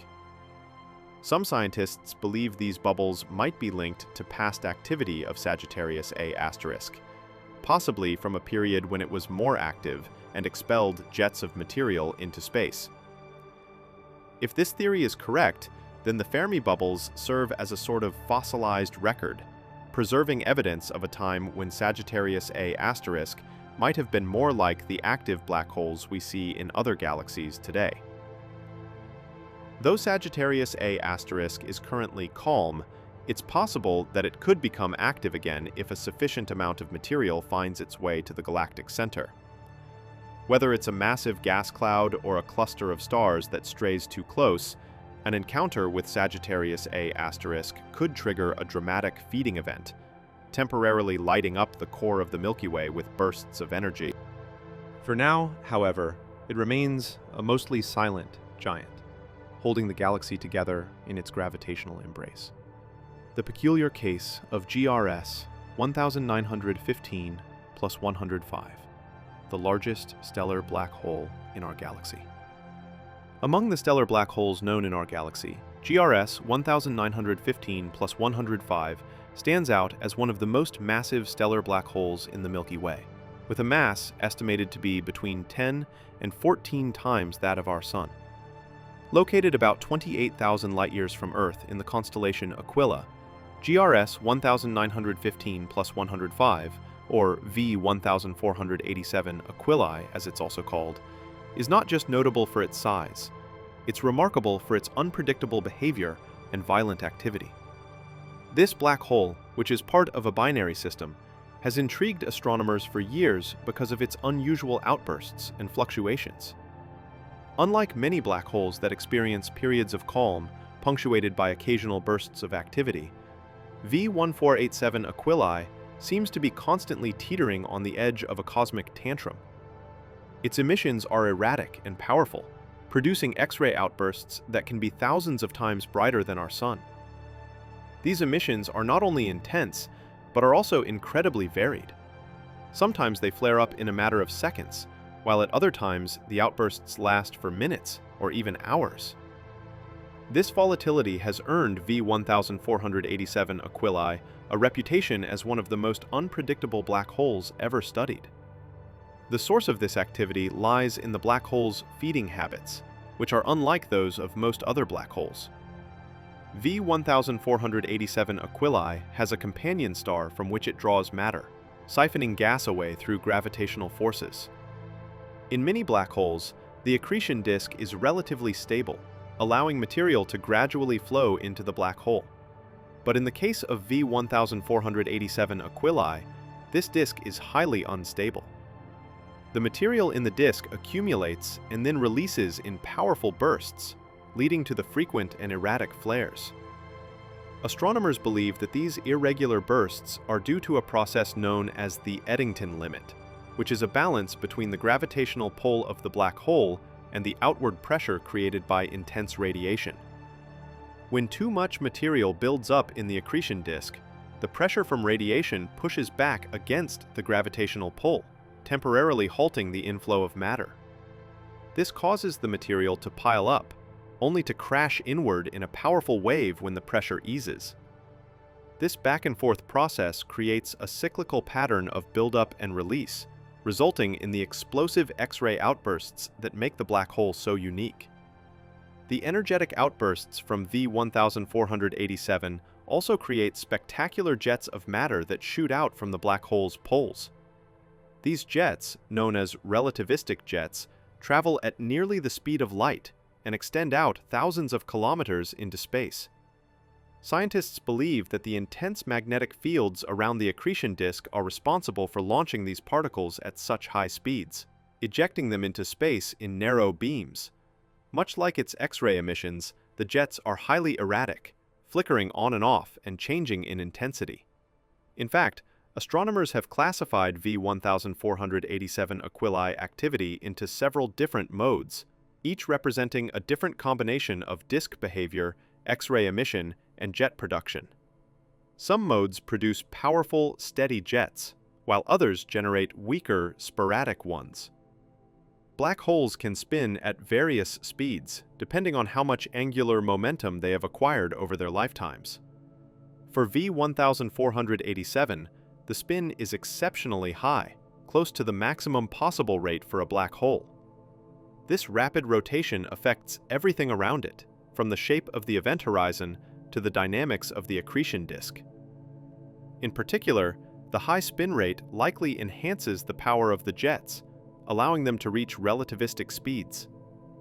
Cygnus X1, the first confirmed stellar black hole, and its astounding power. In the world of black hole research, Cygnus X1 holds a special place. It was the first stellar black hole ever confirmed, and its discovery marked a milestone in our understanding of these objects. Cygnus X1 is a powerful source of X-ray emissions, located in the constellation Cygnus, about 7,300 light-years from Earth. This black hole belongs to a binary system, locked in a gravitational dance with a large companion star. In the early 1960s, scientists detected intense X-ray emissions coming from a seemingly empty spot in the sky. These emissions puzzled astronomers. At the time, X-rays from outer space were still new territory, and the sources of such powerful emissions were not well understood. As scientists observed this object more closely, they realized that it was emitting X-rays at a level far beyond what ordinary stars could produce. Eventually, the source of these X-rays was traced back to a binary system, where a massive star, now known as HDE 226868, appeared to be orbiting an invisible but extremely massive companion. This companion was Cygnus X1, and it wasn't long before astronomers realized they were looking at something unlike anything ever observed. Cygnus X1's story was propelled forward when Stephen Hawking famously bet the future Nobel Prize-winning physicist Kip Thorne in the 1970s that Cygnus X1 was not a black hole. At that time, the idea of black holes was still theoretical, and many scientists were hesitant to accept the existence of such extreme objects. However, as more data came in, it became clear that Cygnus X1 met all the criteria for a black hole, a dense, invisible object with a gravitational pull strong enough to prevent even light from escaping. In 1990, after years of accumulating evidence, Hawking conceded the bet, and Cygnus X1 was confirmed as a black hole. One of the defining features of Cygnus X1 is its intense and steady X-ray output. Cygnus X1's companion star, HDE 226868, is a massive blue supergiant, and it is losing material due to the gravitational influence of the black hole. Cygnus X1 pulls in a stream of gas from this star, forming a high-energy accretion disk. The material in this disk is compressed and heated to millions of degrees, creating a powerful X-ray glow. In fact, the X-ray emissions from Cygnus X1 are one of the strongest X-ray sources detectable from Earth. The inner regions of the accretion disk, where temperatures and densities are highest, emit the most intense X-rays, creating a spectacle that can be observed across vast distances. Astronomers have determined that Cygnus X1 is rotating at an exceptionally high rate, close to 790 times per second. The high spin rate also suggests that Cygnus X1 may have experienced a unique formation process. One possibility is that it formed from the collapse of a very massive star that imparted its angular momentum to the black hole. Alternatively, Cygnus X1 could have gained additional spin by accreting material from its companion over time. Since Cygnus X1's companion star is still relatively young, it offers a rare opportunity to observe a black hole in the early stages of its life in a binary system. Over time, the companion star will continue to lose mass, eventually evolving into a different type of star, or possibly exploding as a supernova. The discovery of M87*, a glimpse into a supermassive monster beyond our galaxy, in April 2019, the world saw the first ever image of a black hole. That black hole was M87*, a supermassive giant sitting at the center of one of the largest known galaxies, Messier 87, some 53 million light-years away. The blurred but iconic image captured by the Event Horizon Telescope, or EHT, was a historic achievement, marking the first time humanity visually confirmed the presence of a black hole's event horizon. M87*, a black hole with a mass of between 3 to 6 billion times that of the Sun, was now within our reach, at least in terms of observation. The galaxy M87 itself is one of the most massive galaxies in the nearby universe, located in the Virgo cluster, a collection of galaxies bound together by gravity. M87 is filled with stars, gas, and dust, and at its heart lies M87*. It's a black hole of a scale we rarely see, a true supermassive black hole whose influence stretches far across its galaxy. The black hole's mass is so enormous that it alters the orbits of stars millions of times farther out, essentially controlling the gravitational structure of the entire galaxy. The Event Horizon Telescope is not a single telescope, but rather a global network of radio telescopes spread across the planet. These telescopes, located at sites like Hawaii, Mexico, Antarctica, and Spain, combine their observations through a technique known as Very Long Baseline Interferometry, or VLBI. By linking up telescopes across Earth, scientists effectively created a planet-sized telescope capable of capturing details at an unprecedented level of precision. Each telescope in the network collects radio waves emitted by M87*, gathering data across vast distances to build a detailed picture. The black hole's incredible distance from Earth would make it seem nearly impossible to observe in such detail. But VLBI allowed scientists to achieve the necessary resolution. This process required algorithms that could fill in gaps in data, essentially reconstructing the final image from incomplete signals. But in NGC 4889, the central black hole has heated and expelled much of this gas, disrupting the conditions necessary for star formation. The powerful jets and radiation emitted by the black hole's accretion disk have driven gas away from the galaxy's core, creating an environment where new stars struggle to form. The galaxy's current population of stars is likely very old, having formed billions of years ago when conditions were different. Since then, the galaxy has become a place of relative quiet, with little new star formation to replenish its aging stellar population. During an earlier era, likely several billion years ago, this black hole could have been a quasar.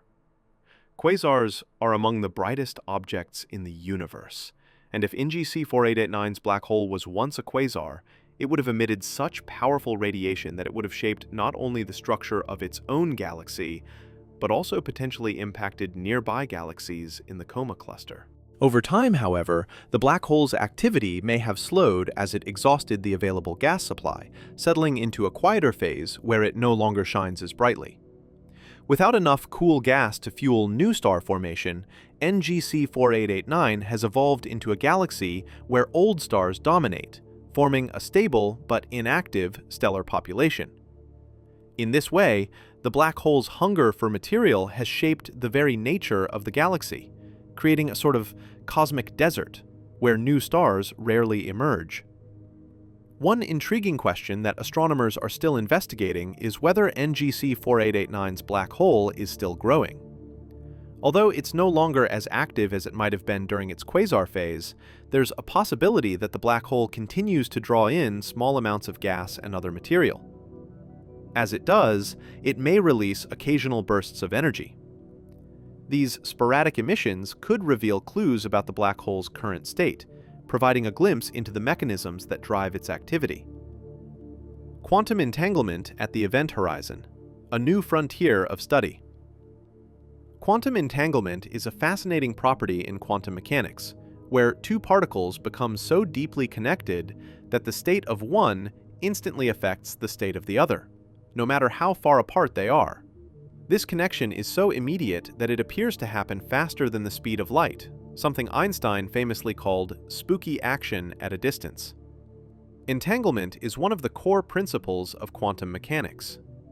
When applied to black holes, entanglement presents both exciting possibilities and challenges, particularly when it comes to what happens to information near the event horizon. One of the great puzzles in black hole physics is what happens to information that falls into a black hole. In the world of quantum mechanics, information about particles, such as their spin, charge, and other properties, can't simply disappear. But according to general relativity, anything that crosses the event horizon should vanish, consumed by the black hole and lost forever. This apparent contradiction between quantum mechanics and relativity has led to the information paradox. Many physicists believe that understanding quantum entanglement around the event horizon might provide clues to resolving this paradox. One idea is that particles that approach the event horizon become entangled with particles on the other side, creating a sort of quantum bridge between the inside and outside of the black hole. This entanglement could, in theory, preserve information even if it crosses the event horizon. In this scenario, the event horizon would act almost like a hologram, storing a faint shadow of all the information that has ever fallen into the black hole. A much debated theory known as the firewall paradox emerged in recent years, challenging the conventional view of black holes as smooth, calm boundaries in space. According to this paradox, if information is truly preserved at the event horizon through entanglement, it could lead to a buildup of energy at this boundary. This energy, in turn, might create a firewall, a searing wall of radiation that would destroy anything approaching the event horizon. For decades, scientists believed that an object would be able to cross the event horizon without any dramatic change in its experience, following the logic of general relativity. The firewall paradox, however, proposes a scenario where, instead of falling smoothly into a black hole, anything that approaches the event horizon would be obliterated by intense radiation. This idea has sparked intense debate among physicists, with some arguing that such a barrier conflicts with other well-established principles of physics. If firewalls exist, they would violate what is known as the equivalence principle, a cornerstone of Einstein's theory of general relativity, which states that free-falling observers should not experience any strange effects at the event horizon. Yet, if firewalls do not exist, then how does quantum information escape being destroyed inside the black hole? Research in quantum mechanics suggests that entanglement at the event horizon could allow for a form of information leakage. where the properties of particles that fall into the black hole remain entangled with particles outside it. This idea leans on what physicists call monogamy of entanglement, which states that particles cannot be maximally entangled with more than one other particle at the same time. When applied to black holes, this concept implies that if a particle outside the event horizon is entangled with a particle that has fallen in, this connection might break previous entanglements, releasing information in a subtle and indirect way. Through this mechanism, the information that enters a black hole might not be entirely lost, but could instead slowly radiate back into the universe, spread out over time through particles that escape the black hole's pull. Physicists are exploring how to test these theories using the tools of quantum mechanics and general relativity, but the extreme environments near black holes make direct observation difficult. Despite these challenges, advances in quantum physics are helping researchers develop theoretical frameworks to understand entanglement at the event horizon. Experiments in quantum information science, such as those that manipulate entangled particles in the lab, are providing insights that scientists hope to apply to the study of black holes. By understanding how entanglement works in controlled settings, they aim to gain a better understanding of how entanglement might behave under the intense gravitational forces around black holes. Some physicists speculate that entangled particles on opposite sides of a black hole's event horizon could create a type of microscopic wormhole linking distant points in spacetime. This idea, known as ER equals sine EPR, combines concepts from Einstein and physicist Nathan Rosen's work on wormholes, aka ER, with Einstein-Podolsky and Rosen's work on quantum entanglement, aka EPR. While this theory is highly speculative, it opens up the possibility that entanglement might play a role in shaping the structure of spacetime itself, especially in the regions surrounding black holes. The phenomenon is incredibly complex, involving calculations that stretch the limits of our most advanced physics models. Some scientists speculate that fully understanding entanglement around black holes could require a new form of mathematics or even a new approach to physics altogether. The mathematical tools we currently have were developed to describe worlds that follow consistent rules and predictable patterns, but black holes defy many of these conventions. The singularity problem. Do black holes really have infinite density? The common understanding, based on Einstein's theory of general relativity, suggests that a singularity forms a place of infinite density where all the matter that has fallen into the black hole is squeezed into a point of zero volume. At first glance, this might sound straightforward. Gravity crushes everything down to an unimaginable degree, creating a place where mass and density spike to values that reach infinity. But infinite density is a concept that doesn't quite fit with how we understand physics. It leaves us with a challenging puzzle. Is it possible that black holes really have infinite density, or is something else happening deep within? In a conventional sense, physics deals with measurable quantities and defined limits, and infinity isn't a number or value that physicists work with comfortably. When we speak about the infinite density at the singularity, it's often more a reflection of the limitations of our current theories than of what's actually there. The mathematics of general relativity breaks down when it tries to describe what's happening inside a black hole. It can't handle the intense gravitational field or the compression of matter beyond a certain point. So instead of providing a clear answer, the equations of relativity leave us with this notion of an infinitely small, infinitely dense point at the core of a black hole, which is known as the singularity. The concept of a singularity has always been a thorny issue for physicists, largely because it highlights a conflict between general relativity and quantum mechanics. When you try to apply both theories to the singularity, they clash. General relativity insists that gravity is so strong at the singularity that it warps space-time infinitely. But quantum mechanics, which describes matter at tiny scales, suggests that there should be some sort of limit to how much matter can be compressed. These two theories refuse to reconcile with each other when faced with the singularity, which has led physicists to search for a more complete theory of quantum gravity, something that can describe both the massive gravitational forces of black holes and the tiny quantum particles that fall into them. Several ideas have been proposed to address this singularity problem, with the goal of explaining what happens inside black holes without resorting to infinity. One of the leading concepts is string theory, which suggests that the basic building blocks of the universe aren't particles like electrons or quarks, but rather tiny, vibrating strings of energy. These strings can take on different forms and interact with one another in ways that could potentially smooth out the singularity, avoiding infinite density and creating a finite, if incredibly small, core within the black hole. Another approach is called loop quantum gravity, according to which space is not a continuous fabric, but is instead made up of tiny discrete units, or loops. This theory suggests that there's a fundamental graininess to space at the smallest scales, and this could provide a natural limit to the density that matter can reach inside a black hole.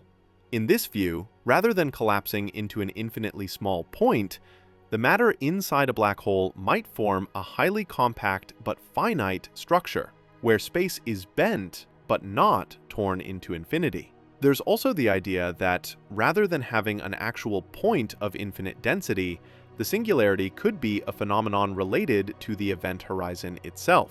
Some physicists propose that, from the perspective of an outside observer, the matter that falls toward a black hole never actually reaches the singularity. Due to the extreme time dilation near the event horizon, it appears as though the infalling matter slows down more and more, freezing just above the event horizon as time stretches toward infinity. In this interpretation, the singularity isn't so much a place inside the black hole as it is a consequence of the distortion of space-time around it. Quantum mechanics offers some hints about what might be happening at the singularity, particularly with concepts like the uncertainty principle. This principle suggests that there's a fundamental limit to how precisely we can know certain properties, like a particle's position and momentum at the same time. In the intensely compressed environment of a black hole, this uncertainty could create a situation where particles maintain a certain quantum fuzziness, which would prevent them from being crushed into a single point. This kind of quantum pressure might counteract the pull of gravity, creating a sort of quantum core instead of a true singularity with infinite density. Stephen Hawking and others have contributed additional ideas to the mystery of the singularity. Hawking proposed that black holes aren't completely black, but instead emit Hawking radiation, a faint glow of particles that gradually reduces the black hole's mass over time. If black holes can slowly evaporate and lose mass, it raises questions about what would happen to the singularity as the black hole shrinks. Some theories suggest that as the black hole loses mass, the intense gravitational forces would decrease, possibly revealing a finite structure at the center, rather than a singularity. In this scenario, the black hole might eventually evaporate entirely, leaving behind only a tiny remnant, but one that doesn't have infinite density. Some propose that instead of crushing matter down to a point of infinite density, the intense gravitational forces inside a black hole might create a passage to another universe, or a new region of space.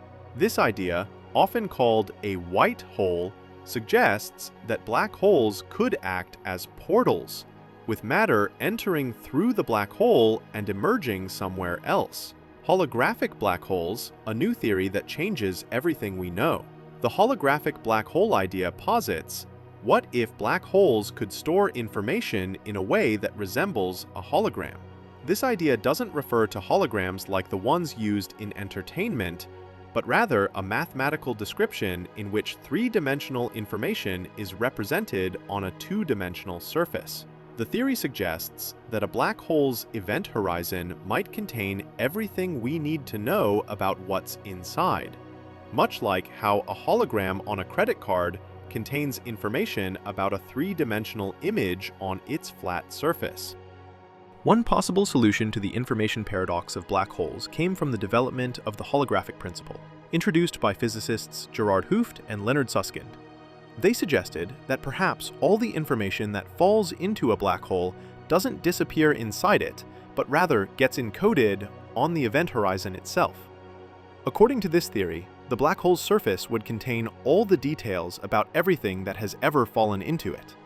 To visualize the holographic principle, it helps to imagine an ordinary hologram, where the depth and details of a three-dimensional image are stored on a flat, two-dimensional surface.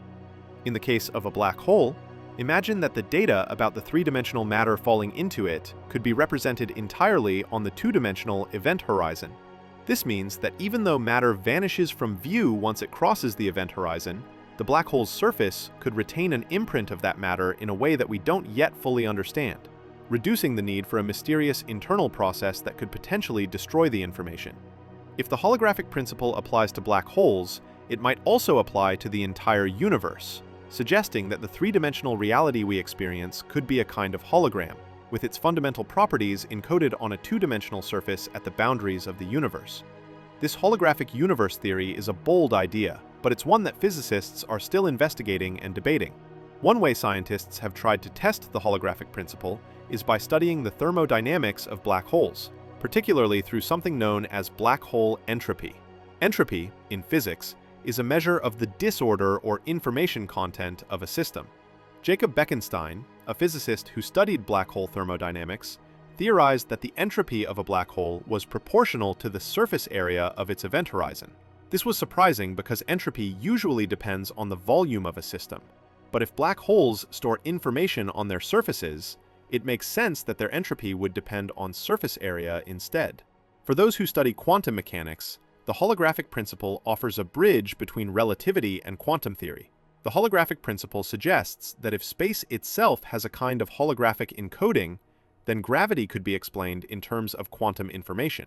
This is a significant step toward reconciling the two theories, possibly leading to a theory of everything.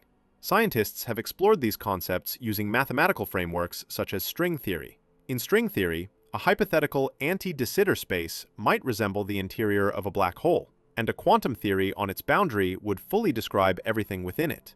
This has led to a groundbreaking idea known as the anti-de Sitter conformal field theory correspondence, frequently abbreviated as ADS-CFT, which proposes that certain gravitational systems could be described entirely by quantum mechanics on their boundaries. Although highly abstract, this correspondence provides a model that closely resembles the concept of a holographic black hole, giving physicists a way to test aspects of the holographic principle in a controlled, theoretical setting. While experiments to directly observe holographic black holes are challenging, researchers have developed advanced computer simulations to model how black holes could store information on their event horizons. These simulations use the latest understanding of quantum field theory to explore how particles behave near a black hole's edge. Through these simulations, scientists hope to better understand the encoding process that might preserve information in a way similar to a hologram. If holographic black holes are indeed real, they may solve the information paradox and provide a new perspective on how information behaves in extreme environments.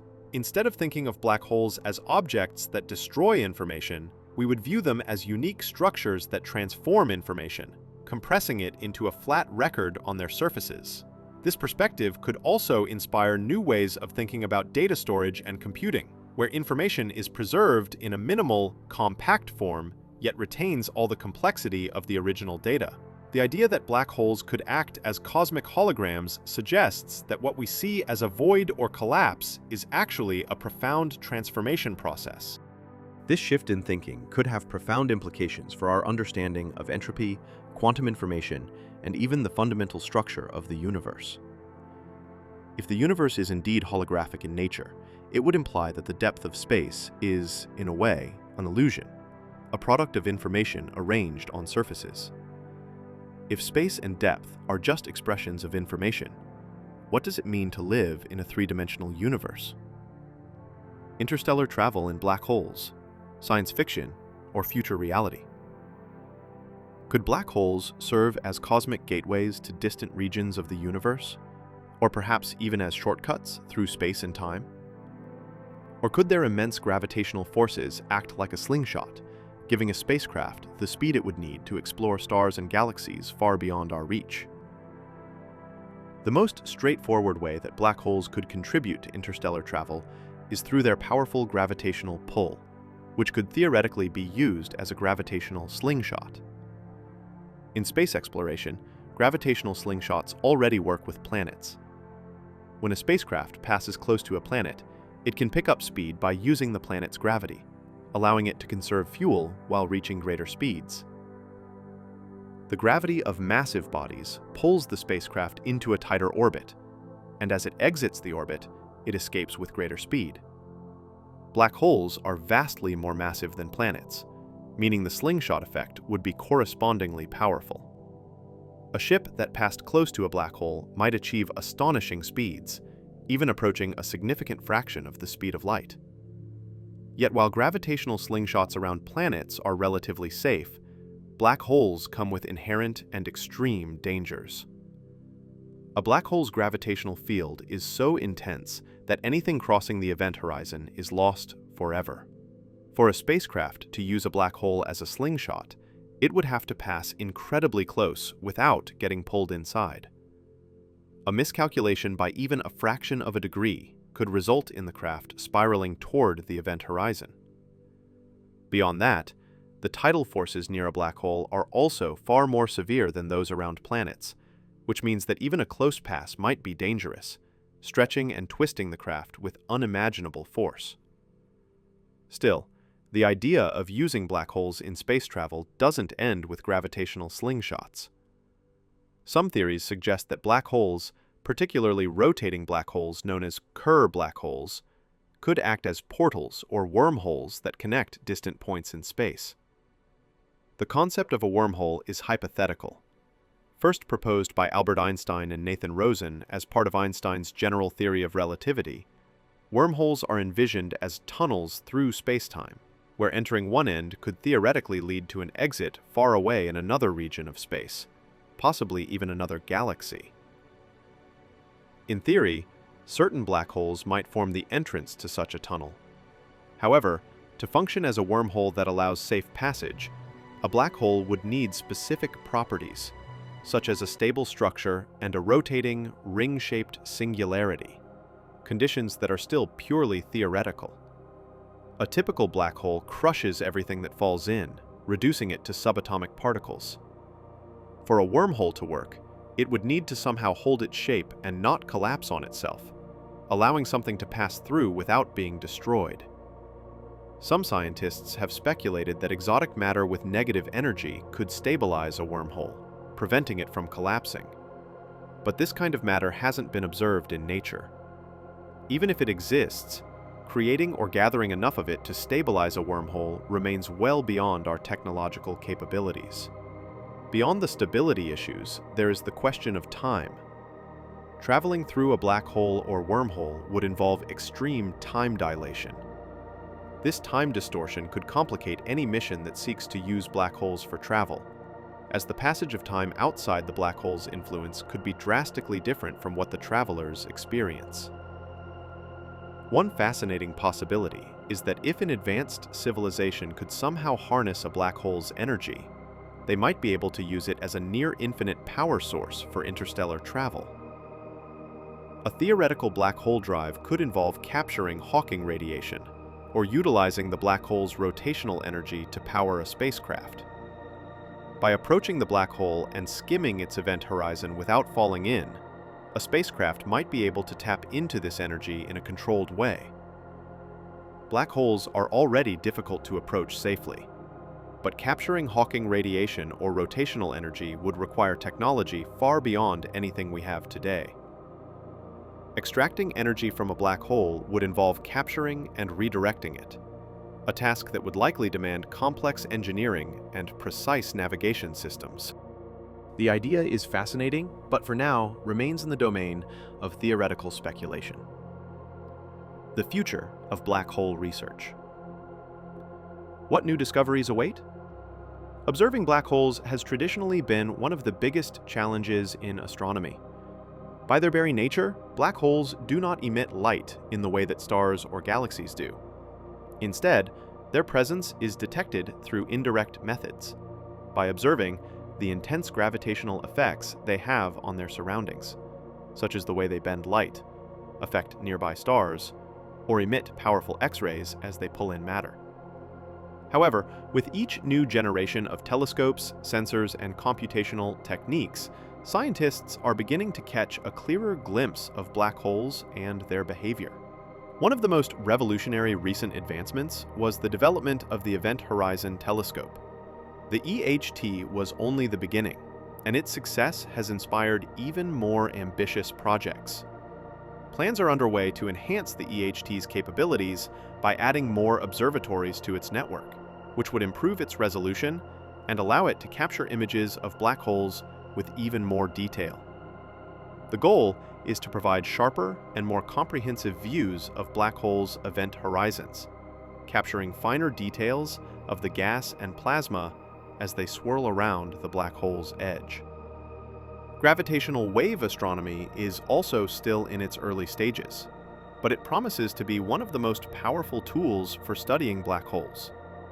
Unlike electromagnetic waves, gravitational waves are not hindered by dust or obstacles in space, allowing them to travel directly from their source to Earth. This means that gravitational waves can provide insights into black holes hidden within dense or distant regions of space that are otherwise invisible. In the coming years, a new generation of detectors, including LISA, the Laser Interferometer Space Antenna, a space-based gravitational wave observatory, is expected to launch. LISA will be more sensitive than Earth-based detectors and capable of detecting lower-frequency gravitational waves, potentially revealing a vast new array of black hole interactions, including the merging of supermassive black holes. Another significant area of research involves the study of black holes in other wavelengths of light, such as X-rays and gamma rays.